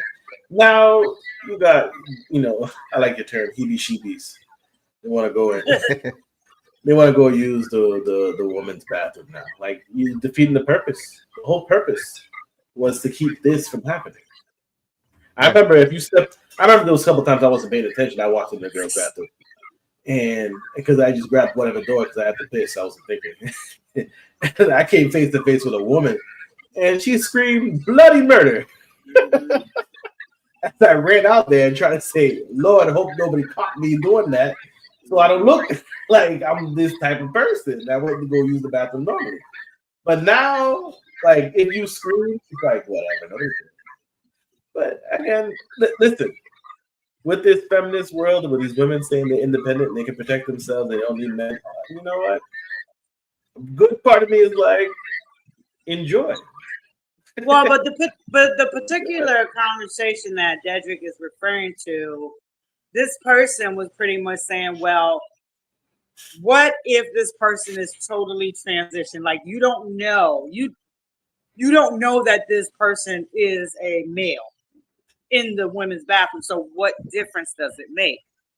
Now, I've said numerous times on the show, obviously I will not give names, but I have a friend, well, I would say associate because it's not like we hang out or talk every day. But we were really good friends a long time ago, about 2 decades ago. And this person has completely transitioned. Like he does not have his twigs and berries no more. Okay? It's all girl parts. Now she goes to the bathroom. I'm gonna say she because I respect her. I actually respect her because she did things. She went through the therapy. She did everything that she was supposed to do. She did, and she waited until she was an adult and made an informed decision. She doesn't force shit down people's throats. She's against like the grooming of children and all that shit in school. Like so, that's why I give her. I will call her a her because I respect her. Now, having said that, if I see a man that's 6'4" and he still has a beard and some high heels on and some red lipstick, and he's walking in the bathroom, I'm gonna assume he still has his twigs and berries. So then, yes, I have a problem. And guess what? And here's the thing, like that makes me mad about that whole argument because they try to make it seem like we're against it because we think that they're just gonna SA us, right? And it's nothing to do with that. We just want our private space. No, I mean we don't think that every person that is transgender is like this sexual deviant. No, but that's our private space, and we want it. No, I'm gonna take it a little step further. Like, yes, what you said was completely correct. You know, just because they're transgender doesn't mean they're a sexual deviant. But sexual deviants can pose as transgenders to gain the same access. True. Yes. So you literally create an opening, a back door into an area where there was a clear gate fence that says "Do not enter," but then you open a door right next to it that says "Yeah, you can come in." Yeah, you defeat the purpose. I mean, because people are going to take advantage of that. Oh, all I got to do is identify as, and I can use this bathroom and have access to. Yeah. So yes, we're going to have those sexual deviants that will take advantage of that opportunity. It's based off this understanding that people are generally good, which is bullshit. People are pretty evil. People, if they can get away with it and nobody can see them, you better believe they'll do whatever the hell they want. You know, a lot of what controls our behavior is shame and guilt. Shame is what comes from society. Guilt is what comes from your upbringing and how you were taught whether or not to do stuff. You know, if you remove shame and guilt from people, I promise you they will not behave correctly. So if there's no shame for a grown man with a beard and his twigs and berries roaming into a girl's bathroom, because I felt a lot of shame whenever I did it by accident. Because I know it was wrong. It shouldn't have happened. But if there's no shame anymore in doing it, then I promise you the ones that want to get away with stuff will definitely use it. Yeah, we agree. I just wanted to point that out as a woman on the panel. When I think of using the bathroom, or sharing private spaces with men that still are intact, whether they identify as a woman or not, is a problem for me. And I have a daughter. And you damn I can't even imagine what Billy would say if he was down here on the phone with y'all. Because let somebody follow Momo in the bathroom with a beard and some red lipstick. I promise y'all see him on the news. That one I can promise you, you know. But again, we're in this entitled era where we just, well, not we, but you know what I mean, people just feel that they can do whatever they want and throw out what's been working for centuries. And guess what? And my problem also is that, you know, women, and I'm not talking about the feminist movement that Maurice talks about. I'm talking about the basic women's rights movements, not this fourth wave, not even the third wave. I'm talking about we want our own bathrooms, we want our own private areas. Okay, maybe we want our own sports because we know we can't compete, but we like to play basketball or we like to play tennis or whatever it may be. But we know we can't compete against men. So yes, we want our own sports league. Things like that I'm down with, you know, but I'm not down with like the one that Maurice was talking about. So that infringes on a lot of that as well. Because same thing with transgender, you know, with sports. Jessica, you have to let Dedrick in because you got a little delay and we can't figure out the gap that he's trying to step in. All I was gonna say was like when it comes to stuff like that, you can't have gray areas because it like Maurice was saying, it opens that door to the possibility of a violation of epic proportions. And you can't roll back the time or roll back the rule book to say, well, we didn't mean for that to happen. No. You open the door for that to happen by allowing it to happen, by dismissing what could possibly happen. Folks, they want to sit there and straddle the fence. First of all, there ain't no straddling no fence. Like Jessica just said, if Billy saw a dude go in after Momo, I don't give a crap what his intentions was. His intentions could have been just a pee. I don't care. That's her domain. That's her space. That's her personal, private time and area for her to go into to do her business. It's not any time for anybody to sit there and now contemplate, oh my God, what does that mean? It's built like a guy, but it has a skirt on. What do I do? Oh no. I'm so confused. Ain't got no time for that. Right. No. So nobody has time for that because a lot can happen within those moments that person who is possibly perpetrating that to go in there and do damage that is irreversible. I don't even want the possibility of that. So why would you mix that in with that situation? And to what Jessica was saying about what that person was saying, well, how would you even know? First of all, I don't want to know your business. Second of all, I shouldn't have to think about it twice. Now, again, if you're going there to do your business, however you do it and get out of there. Because if I find out that you're a dude, we're going to have a problem. So make sure you're not so make sure you're inconspicuous, because I'm going to tell you right now, if I have an inkling that you're a dude going into that woman's bathroom and my child is in there, we're going to have a problem. I don't give a crap if you don't even care nothing about my son, my child. My girl child. I don't care. The fact that you put her in that situation, I got a problem with. And they said, well, here comes the go ahead. No, I was just gonna bring up, have y'all seen that one oh God, I think his name is Lily Thomas, the one that like Leah Thomas. No, not the swimmer. Oh, There's another one. He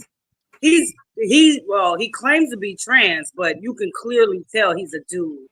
And like he goes to different restaurants, and then like he'll claim like that they misgendered him. Yeah, he's been around for a while. And he always goes like, it's a stab in my heart every time someone misgendered. Well, he actually took a picture. He went to Disney World and took a picture in the women's bathroom.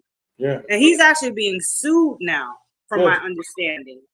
Because first of all, there's other people in the background of the picture.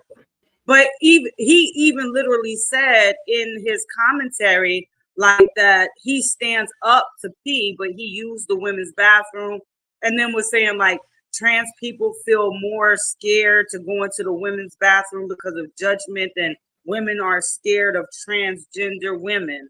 And I was like, huh? Yeah. Because they're trying to cancel him. He's got to pee with his female penis. So you gotta. This guy. Wow, what is his name? No, this guy. He was a problem. I remember you would order in places, and when they call him sir, he would get all pissed off. Like he's a big waste of time.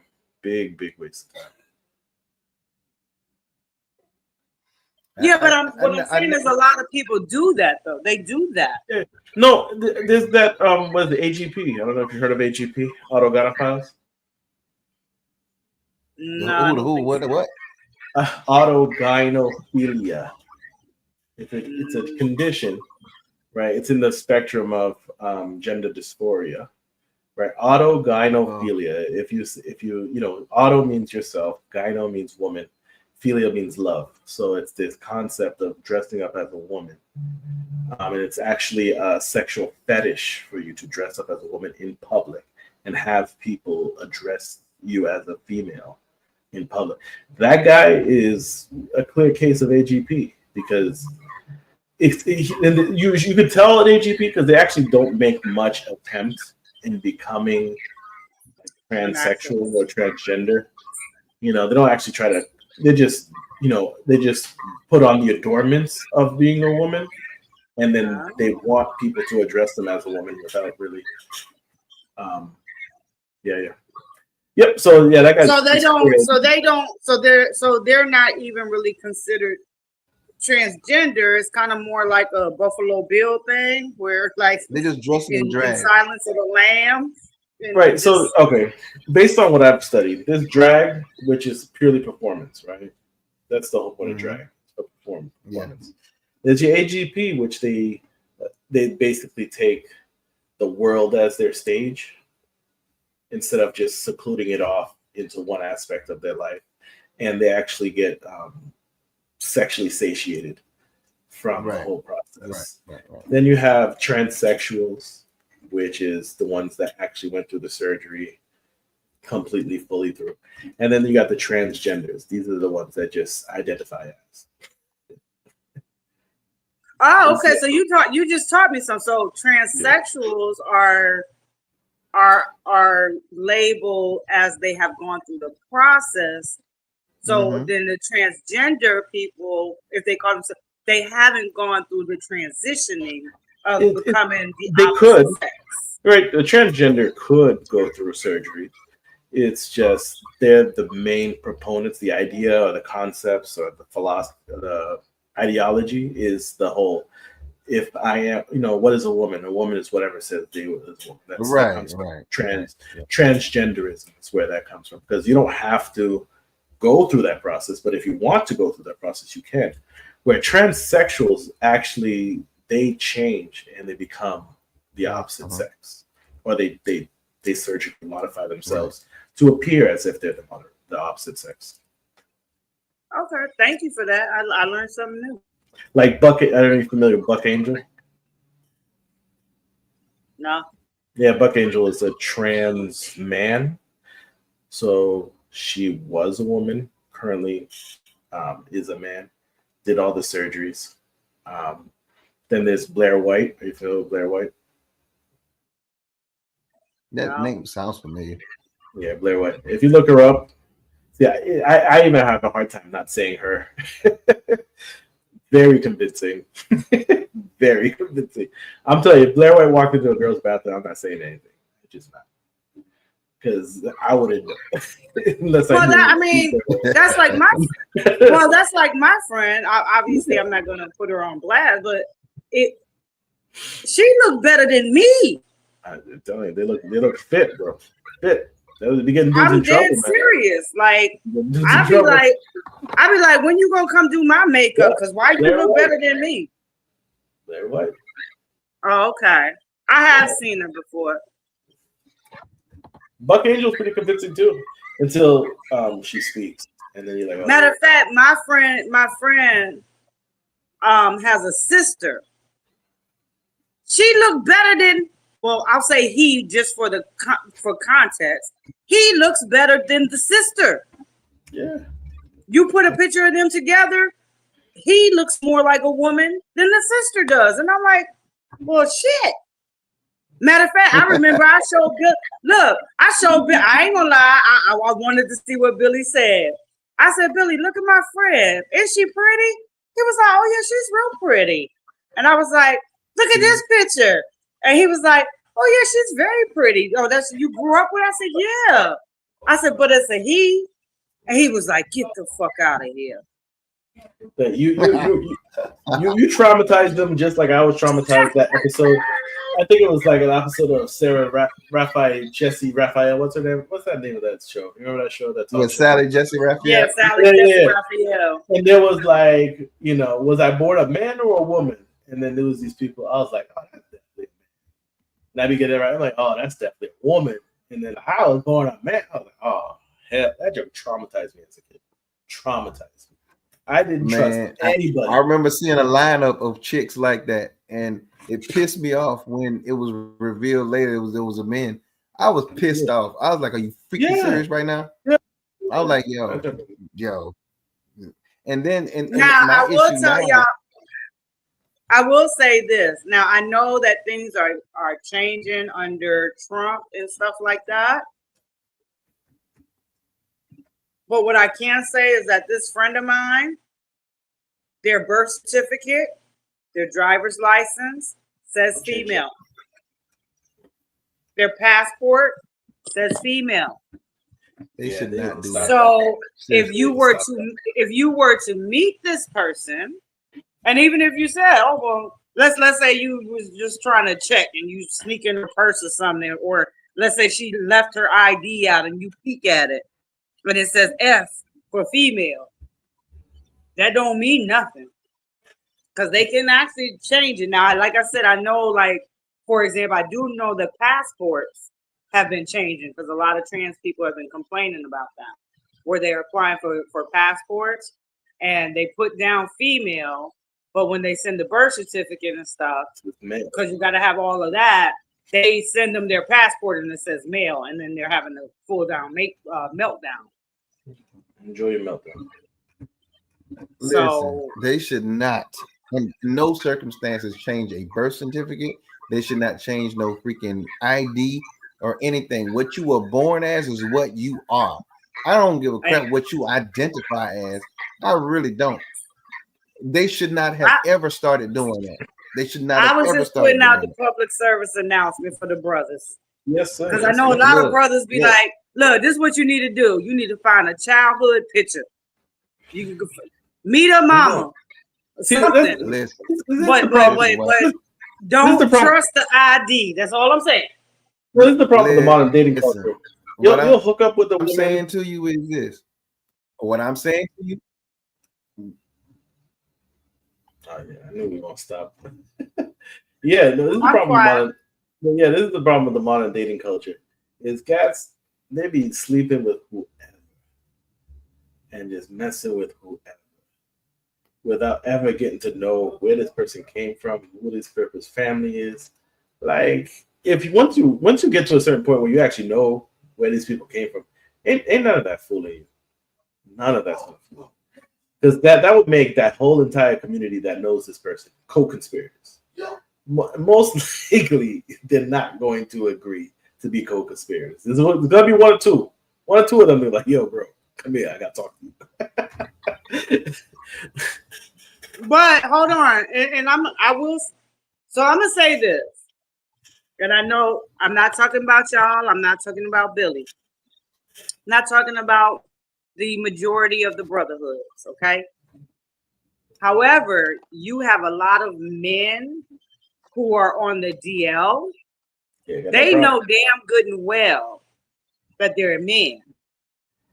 But because they look so much like women, they can enjoy their down low with the presentation of it being a woman, especially if she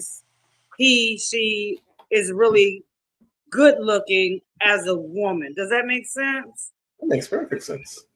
I hear what you're So saying. sometimes You it's say it don't not make sense. just You hear what you say? You that say it don't make sense. it's not just that you. I'm just saying some of them they be knowing, but because she looks like a she, they're like, oh well, I can have what they say. I can have my cake and eat it too. Yeah. So that's a Well, thing too. here's the problem.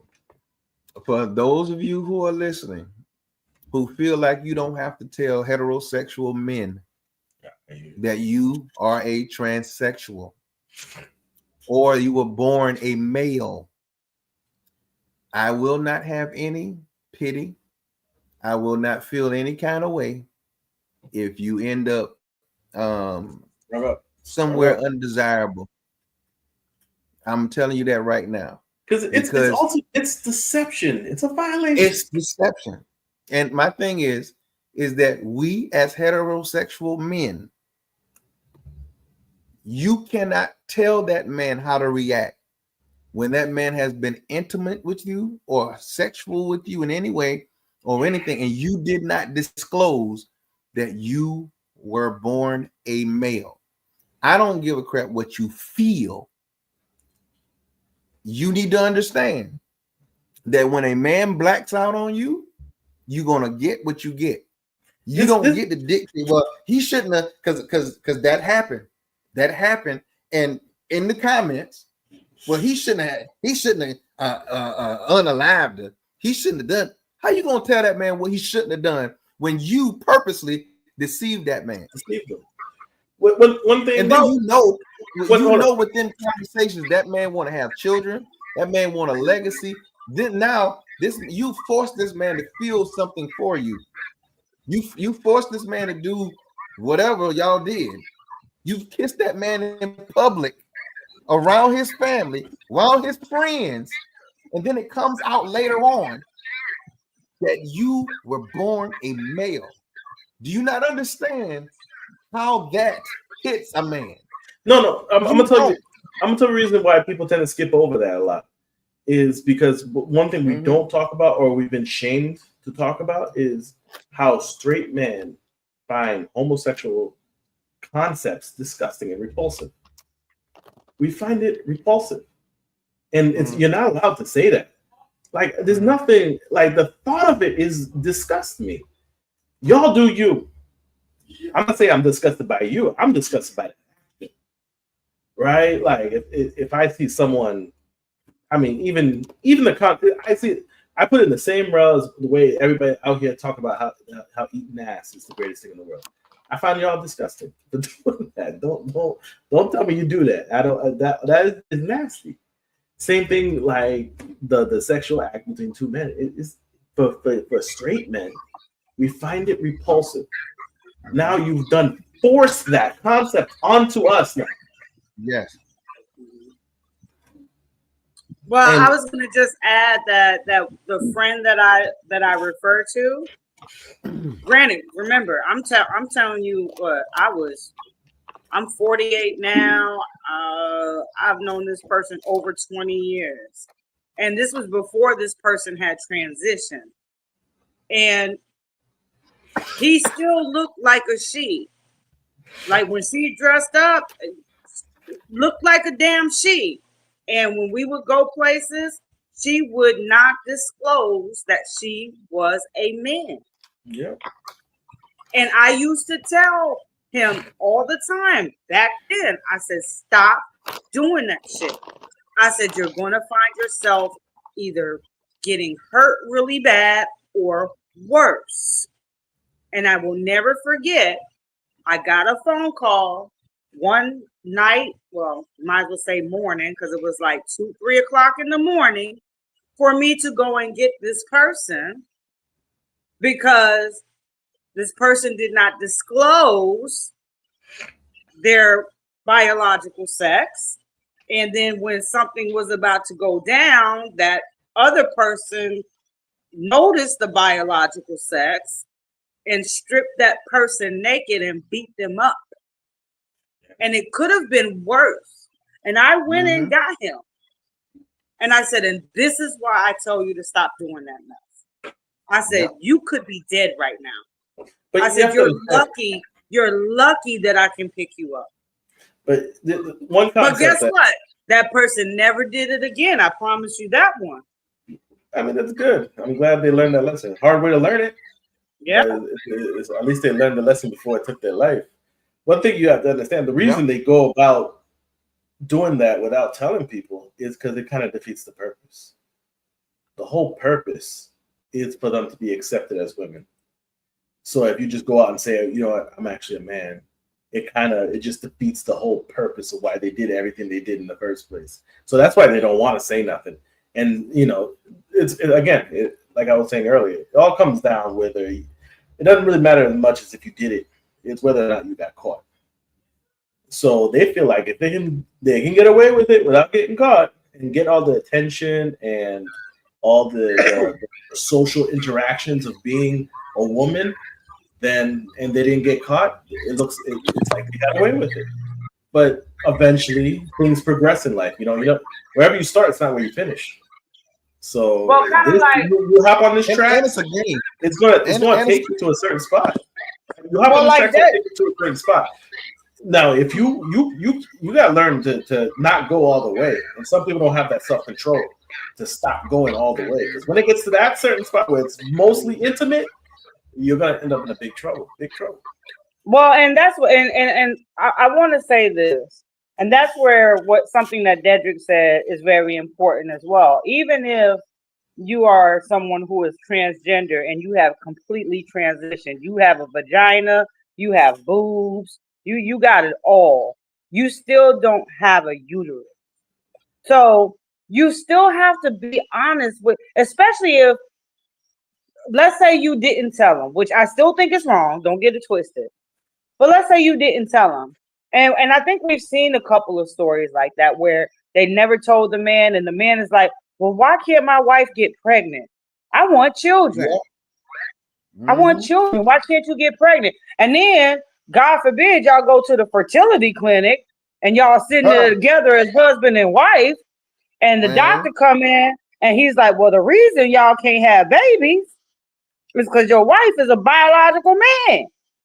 Now, he's liable to flip the hell out because you didn't tell me, even though, you had the parts or whatever, but you didn't tell me you were a biological man and I wanted children.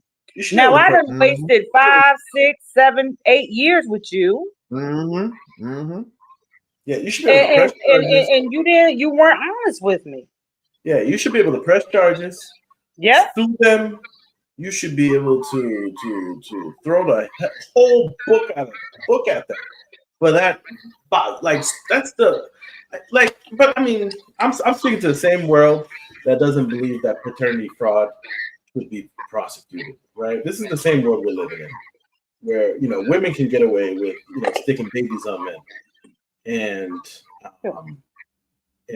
there's no law against it. It's not illegal. So I wouldn't be surprised. Like this is rape. I mean, I've even thought of it. I've even thought of it in like, y'all know me. I always like to put the shoe on the foot. So I was like, well, what if I met a dude that penis, whatever. I don't even know how that works, but got everything. But you shooting blanks, and now I'm thinking that I'm the problem and I can't have kids. And then I go to the doctor and I'm like, hey, I really want to have kids, but something seems to be wrong with me. And then they come out and tell me, oh, by the way, the person that you're married to was biologically a woman. I flip out. It's a violation. By every metric, it's a violation. Absolutely. We agree on that. Because I'd go to hell up. And my thing is you be justified. Because not only have you wasted your time, you wasted your money, you wasted everything that a person would count as an investment in another person. You wasted all of that. You can't get back time. You can't get back any of that. And then on the side of men, do you not understand men thrive off respect and pride when we pick somebody and choose somebody, we got them around our family, we've allowed you into our inner sanctum. And just think, at the end of it all, now everybody knows that you've been kissing a dude. Dudes would crash out. It ain't that much different for women, though. Crash out. Because I'd crash out too. That's happened. And lives were taken. And then now he's sitting up in jail. First of all, for me, that's temporary insanity.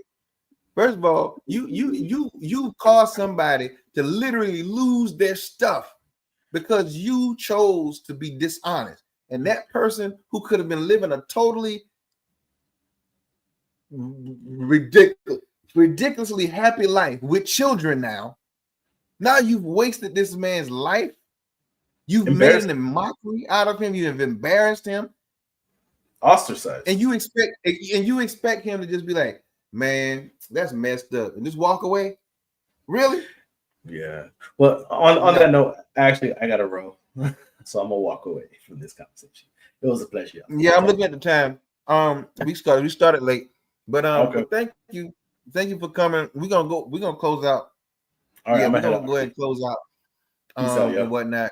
I meant to close out at about 11 because that's our usual time up in there. But yeah, that's an embarrassing thing. And for people to sit there and think, that's why I think this society is so weird.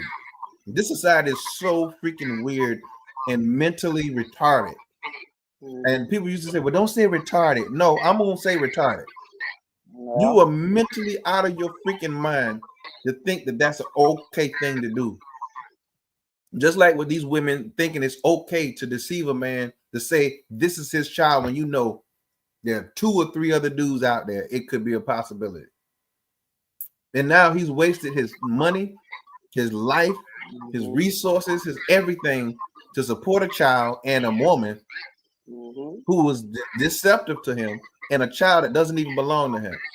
That child now does not even know that other side of the family that they should have known. That's right. Did you see, real quick before you do your station identification, did you see that there's a woman, I think she got arrested. I almost want to say she got arrested because it looked like a mugshot in her picture. She had 3 different men on child support for the same child. Oh my God. Now, I don't know if she was getting child support through the courts or if they were just paying it voluntarily. I didn't see. There was no detail to what I saw. But she had 3 men paying child support for 1 kid. For 1 kid. So she told 3 different men, you the daddy, and was collecting child support from them. And it was a mugshot. I hope she gets charged. And I hope she got to pay back every damn penny to each and every one. I don't even give a damn if one of them is the father. Pay them all back. But this is the reason why I advocate for mandatory DNA testing at birth. Whether you married, I don't give a crap what your status is. Mandatory DNA test across the board. Because that would knock out a whole lot of this foolishness. Yep. It would knock out a whole lot of this foolishness. I don't feel like the courts need to be ruling on anything unless you got DNA proof that man is responsible for that child biologically. Mhm. If And that man is not the father, she needs to have some kind of repercussion Mhm. Yep. because that's And I ridiculous. will say, as I always say, just as an educational PSA, men, young men, old men, I don't care what kind of men. If she tell you that's your baby, do not sign that birth certificate until you get a DNA test. And I'm with Mhm, Dedrick on this. I don't care if you're mhm, married because I offered DNA tests on all three of my children to my husband. Now he did mhm, decline. I'm not gonna lie, he did decline.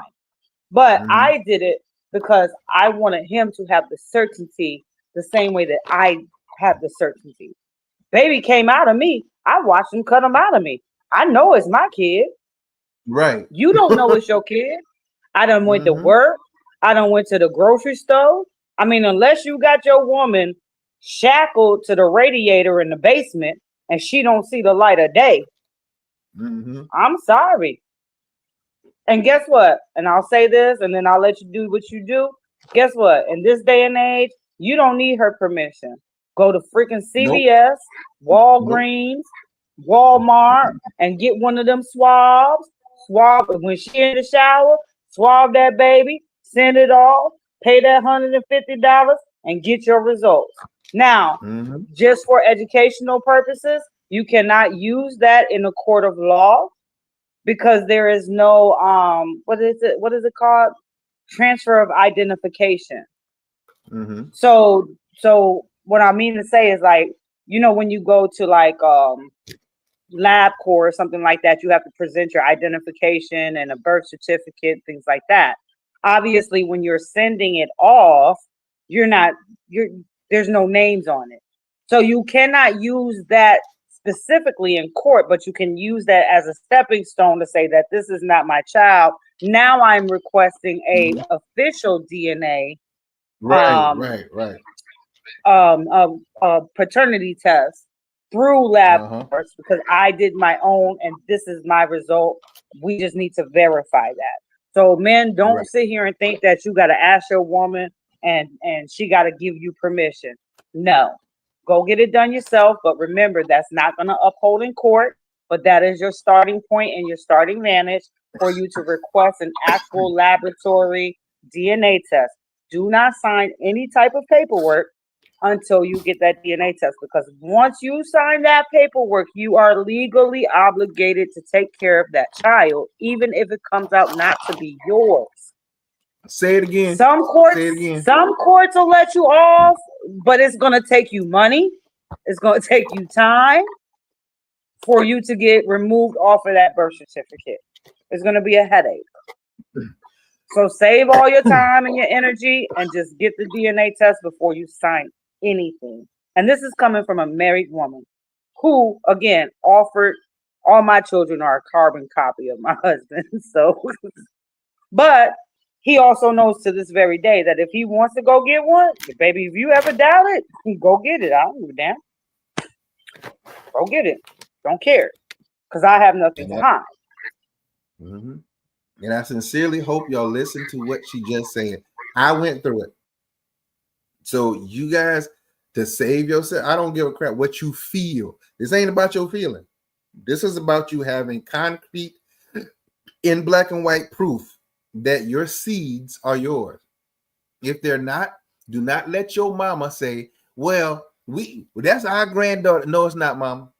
Stand 10 toes down and tell your mama, look her in her face. Mama, she deceived me. Why are you standing up for that woman who deceived your son and is trying to alter his whole life?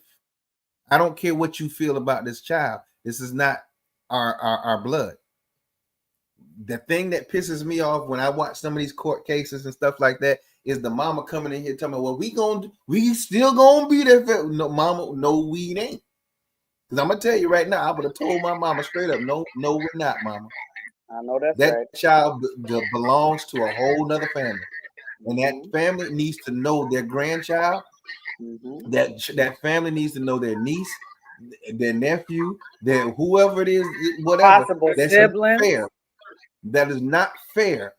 Siblings, that is not fair to me because now it's altered my life. It could have altered my life. Now you're telling me I need to be financially obligated to another man's child that I did not create. I didn't ask for this deception. So now you're asking me to take on a child that doesn't even belong to me, that was created under false pretenses or deception. She snuck around and got pregnant. And because she knew I was going to be a responsible young man, I'm stuck with that. No, man, we're not going to support that. We're not. And if I find out you contacting her and still doing for that baby and her, we're going to have a problem, Mom. I love you. You're the first lady in my life. But I'm going to tell you right now, we're going to have a serious problem if you continue to support that child. We're going to have a serious problem. And I'm serious. It's not fair to you as a man because you deserve to have your own legacy, your own bloodline. You deserve to have a woman who would not cheat on you. That's what you deserve. So if anybody ever guilt trips you into not taking a paternity test, that's your first red flag. And you should definitely do it now. There's going to be times that you have a child by yourself, that child by yourself. There's going to be times. During that time, that's the time that you should have already ordered your DNA testing kit. And then while you have that child around your people or however you're going to do it, that's when you swab that child up and send that thing off. You don't have to wait till she in the shower. You don't got to do all that. Don't put yourself in a situation where you could be found out. Don't do that.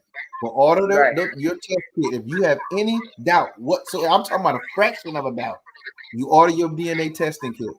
Once you get that testing kit, don't tell nobody nothing. Don't even have it in the house because you know sometimes women get nosy. Don't have it in the house. Have it someplace else. When you have that child by yourself or to yourself, you take them to your mama house where you got the kid at, and then you go on ahead and swab that child up. So tell it. I don't give a crap what you tell her. Hey, mama want to see the child and to see her grandbaby and whatever. Or even let your let your mama talk it up. Hey, when you gonna bring the baby? Tell him to go ahead and bring the baby through because I got some stuff for him. You gonna let him go? You gonna let that child go? And once you got that child by yourself, take your time and swab that child up, swab it on up, and then, like Jessica said, now you have a precursor to go. Keep your mouth shut. Keep your suspicions to yourself. Or if you talk to your sister, you got a close friend that you got doubts with and you talk to, cool. But keep your mouth shut. Move in silence until that test result come back. When that test result come back, there's 99.9% not yours. That's when you can puff out your chest a little bit and then, but set yourself up for success. And real quick, you said something, it's not just that it's not fair to the man. It's also not fair to the child. No, it's not. Because now, it's not at all. Yeah, it's not fair to the child. And like you said, because now this child doesn't know their real grandparents, their real father, their real siblings, cousins, things like that. And look, and we got to think of things like health, genetics. Maybe there's genetic things that goes on because a lot of times that's how people find out. They're like, oh my God, my baby needs a blood transfusion. And they say, oh, well, we can get it from the dad. And then it's like, well, no, you're not a match. You can't. I'm sorry, what? I'm not. Right. I'm not a match. What the hell you mean? You got sickle cell anemia, especially in our heritage, in our culture. Sickle cell anemia. You got to be able to trace those things. So health. And then here's one last thing. This is why I think, don't laugh at me when I say this. I think that's why, and I'm going to use your word. This is why we got a lot of retarded people out here. Because I think cousins and siblings been sleeping with each other because they don't even know who each other are. Man, because people been lying for so damn long. Yeah. So you don't think you have an incest. But I think a lot of people been sleeping with their own folks because we don't even know who our folks is because so many people have been hiding it. And let me be very clear, this is not something new. Because when I watch like Lauren Lake's Paternity, you be having 30-year-olds up there, 40-year-olds up there, just now finding out who they daddy is. It be the brother. What's that one meme when they said, sugar, hand your hand your daddy the salt. And she handed it to the uncle, and she be like, what she say? She says, I thought you said hand it to my daddy. That's who I meant. Your uncle is your daddy. Oh my God. And guess what? That has happened more than we want to admit it. Just back then, they were more tight-lipped about it, and we didn't have social media. We didn't have all the DNA technology. We went, like you said, by blood type and mama. You take the baby to mama house. Mama, this my baby. Well, let me look at the ears. Let me see the toe. Does he have a 6 toe? If he got a 6 toe, that's ours. Oh, he ain't got no 6 toe. It ain't ours. You know. So again, it's just like it's not fair to the kid. It's not fair to the fathers. So I don't know. Me and Dedrick are both very, very passionate about this because it's a pet peeve of mine. Because it's just so much more to it. If you gonna be if you gonna be loose, I'm gonna be nice. If you gonna be loose, the same big girl panties you slid off to sleep with that other man, you put them same big girl panties on. And you tell that man the truth, and you tell the other man the truth. And you say, hey, I'm pregnant, but I had sex with you and I had sex with this guy. Or I cheated on you. And let the chips fall where they may. Live up to the consequences of your actions. Because at the end of the day, it's not fair to that man. It's not fair to that child. And I'll end it on this note. And you might find yourself in the dirt messing with the wrong man and his legacy. And you lying to him talking about these kids is yours. And he find out they ain't. And next thing you know, you in the river somewhere. Stop playing with these men and their legacy and their money and their time. If it ain't his, tell him it ain't his and go on about your business. That same message go to you trannies too. Stop deceiving these heterosexual men. I ain't talking about them ones that know what you are and still doing it. I ain't talking about them. I'm talking about literal heterosexual men. Don't stop playing with men like that. Now, I'm not missing any words. I'm telling you straight up. You want to take that chance, then you deal with the consequences. Or should I say your family is going to deal with the consequences. You can read between the lines. That's all I'm going to say. Just stop messing with men like that, because it's not fair to that man. It's not. Just because, and my issue is a lot of you are playing the game to see if a heterosexual man can pick you out or can find you out, or if you can get over on a heterosexual male just to say that you did it. It's not that move. That's not a flex, and it's not the move to make, because you will find yourself, and I'll put it in Jessica's terminology, in the dirt. Now you can sit there and think that it's a game. It is not a game out here. Again, I don't have no pity for you. For those are the ones who took that route and deceived that man, and he blacked out on you. That's on you. That's 100% on you. So please play in your playpen that you know you can play in. You know what I'm saying? Find communities that there are heterosexual men, or I can't even call them heterosexual. There are guys whose fetish is you. Find those guys. Play in those in those situations, those areas. Go in those alternative lifestyle sites and stuff like that, or wherever you find them. Go and talk to those men who want you. You know what I'm saying? It's not safe for you to be playing with grown heterosexual men in that way. It's not. This is not the crying game. It's not funny. Ladies who are having kids on men, and you know that that's not their child, it is not going to end well. It is not going to end well. And like Jessica just said, and I co-sign everything she just said. Listen, be a woman. I'm talking about a grown woman. You grown enough to lay your butt down and get pregnant, then be grown enough to freaking own your stuff. Like nobody has time to be playing no games with you. You wanted the roughneck, so you got what you wanted. But you also know he a dog. But you get pregnant anyway. But you know old Chad over here, he's an upstanding dude. You know he comes from a good family. And he'll take care of that child. That is not fair to him. And I know some of y'all don't really care. And y'all gonna keep being reckless. But that is unfair to that man. And karma's gonna come back to get you. I'm gonna tell you that right now. It's not fair to play with that man like that in his legacy. He thinking he got blood of a child and stuff like that, and he don't have nothing. Well, Y'all not gotta just stop. that too. You got to think about like I don't know if you watch Lauren Lake. I love Lauren Lake. You I have have no people idea that what that find you have to watch her some. She's good. They find out 20, 30 years from them that wasn't their father, and the kid is heartbroken because it's like that's 30 years. I can't get that time back. You robbed me of that time with my father, with my biological. Okay, maybe you gave me a great father, you know, who raised me. You lied to him, so you know you ain't shit. And I appreciate the man that raised me, but for 30 years, I don't know anything about this man. Now you're telling me this man is my father.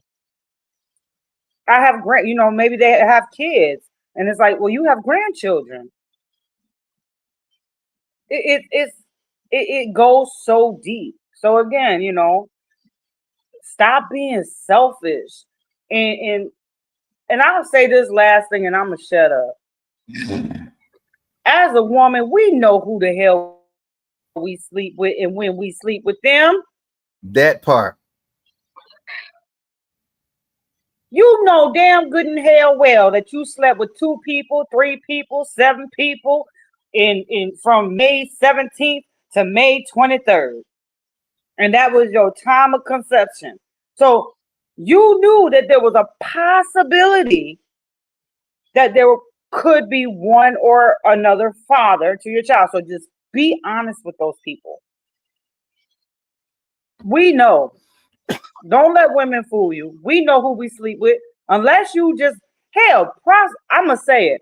Prostitutes keep better track of who they sleep with than some of the people that's out here pushing paternity. Because a prostitute will tell you, well, you know I'm a prostitute and I slept with like 17 of y'all. So I don't know which one of y'all the daddy. So when it come out, we gonna have to do this testing, okay? Y'all sleep with 17 people and y'all act like y'all ain't slept with 17 people. But you did. Tell that person there's a possibility that you are not the father. There's a 50-50 chance. Hell, there's a 25% chance. Maybe you slept with 4 dudes. There's a 25% chance you were 25 for you, 25 for you, 25 for you. And when I have the baby, we'll go ahead and we'll get tested. Boom. But to just pin it on them, and like you said, Dedrick, what happens is they pick the safe guy. Yes. They sleep with the ratchet guy. They sleep with the thug. They sleep with the dangerous guy, the one with all the red flags, because he's exciting and stuff like that. And then they're like, "Oh, I'm pregnant. Well, I know he don't want no baby with me, but you know what? I've been sleeping with Chad too, so I'm just gonna tell Chad that he's the daddy because I know that he's gonna be excited and he's gonna step up and take care of the child." And then 4 years from now, Chad, the baby don't look shit like Chad. And Chad start being like, well, this baby don't At look all. nothing like me. Well, maybe I need to get it. Or maybe he's, and I'm gonna tell you why. Or maybe he start getting, his friends start telling him shit like, hey, you know I hit that. You know she was out there, right? No, I don't think that's your baby. Hey, Jessica, the problem is he's so in love with the chick that he always dreamed about. And she finally decided to give him some, and she got pregnant. And then so he just happened to be with her. He ain't gonna ask no questions because he's stupid. He's blind. He blind. He don't see that the baby don't look nothing like him. He don't see that because he's blind. He been trying to get with this chick all this time, and she's been blowing them off, or she'll use him for certain things. She'll use him, or she'll give him a hug or a little kiss on the cheek, and he feels his world is on fire. Oh my God, she kissed me. But when that baby pop up, he is so happy because now he gets to be with his dream girl. He can't see none of that. He can't see none of that. Especially when it's a man who don't have much experience with women. Yeah. And his friends can tell him all day long, bruh, I don't think that's yours. Nope. Right. His grandma gonna see it though. That don't look like our people. Yeah, that's the test. That's the DNA test right there. Taking to grandma's house. Yeah. That ain't not near not one of ours. I'll be like, what? What'd you just say? That ain't not near not one of ours. I'll be like, oh, damn. See how his ear don't fold over to the left? I'll be like, damn. The ear? For real? And look at his pinky toe. His pinky toe don't match my pinky toe. I'll be like, oh, damn. Every one of them boys, they got flicked little toe. He ain't got that toe. He ain't got that toe. That ain't not near none of ours. You need a Dana test. Call Dana. Man. So we're gonna pause the station identification so we can go ahead and close out. And thank you guys for hanging in there with us a little bit. So our first sponsor is Meet the World Image Solutions. For all of your literary services needs, whether it be ghostwriting, whether it be, it's just a lot of services. Let me put it that way. And the Dr. Rhonda M. Lawson is the founder and of Meet the World Image Solutions. And you can find out all about Meet the World Image Solutions on the website www.mtw, that's for Meet the World, imagesolutions.com. That's imagesolutions.com. That's solutions with an S on both sides. All right. So again, that's www.mtwimagesolutions.com. Check it out, get some merchandise and stuff like that, guys. Order your wrapping paper for the holiday season because it is ethnically beautiful wrapping paper, your mugs, shirts, t-shirts, and stuff like that. If you're an aspiring author, you're going to want to log into this site and get in contact with Rhonda so that she can hook you up. When I say hook you up, give you the best services, literary services that you can find and stuff like that. She knows her stuff. Also, Mr. Craves Cookies, where it's a party in your mouth. I'm so excited. I have my first event that's going on this coming Saturday in Waldorf, Maryland, 12 to 2 p.m. And whatnot. And, it's a desserts vendors only event.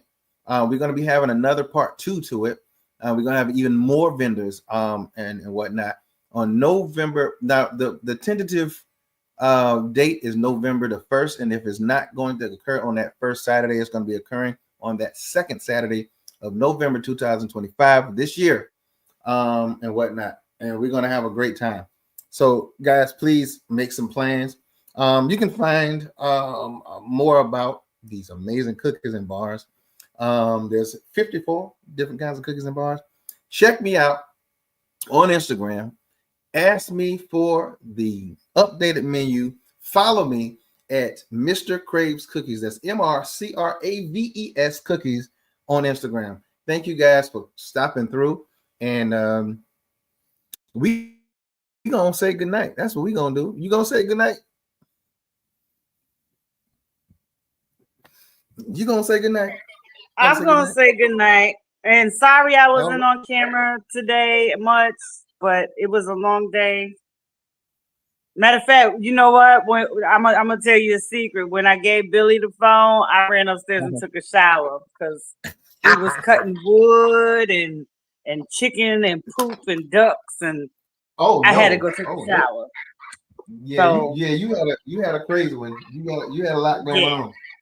I had a lot going on, so excuse me, guys, for the absence of my presence, my beautiful face. So, guys, thank you guys for tuning in. We're gonna catch y'all next week, and whatnot. And thank you so much. Have a great night.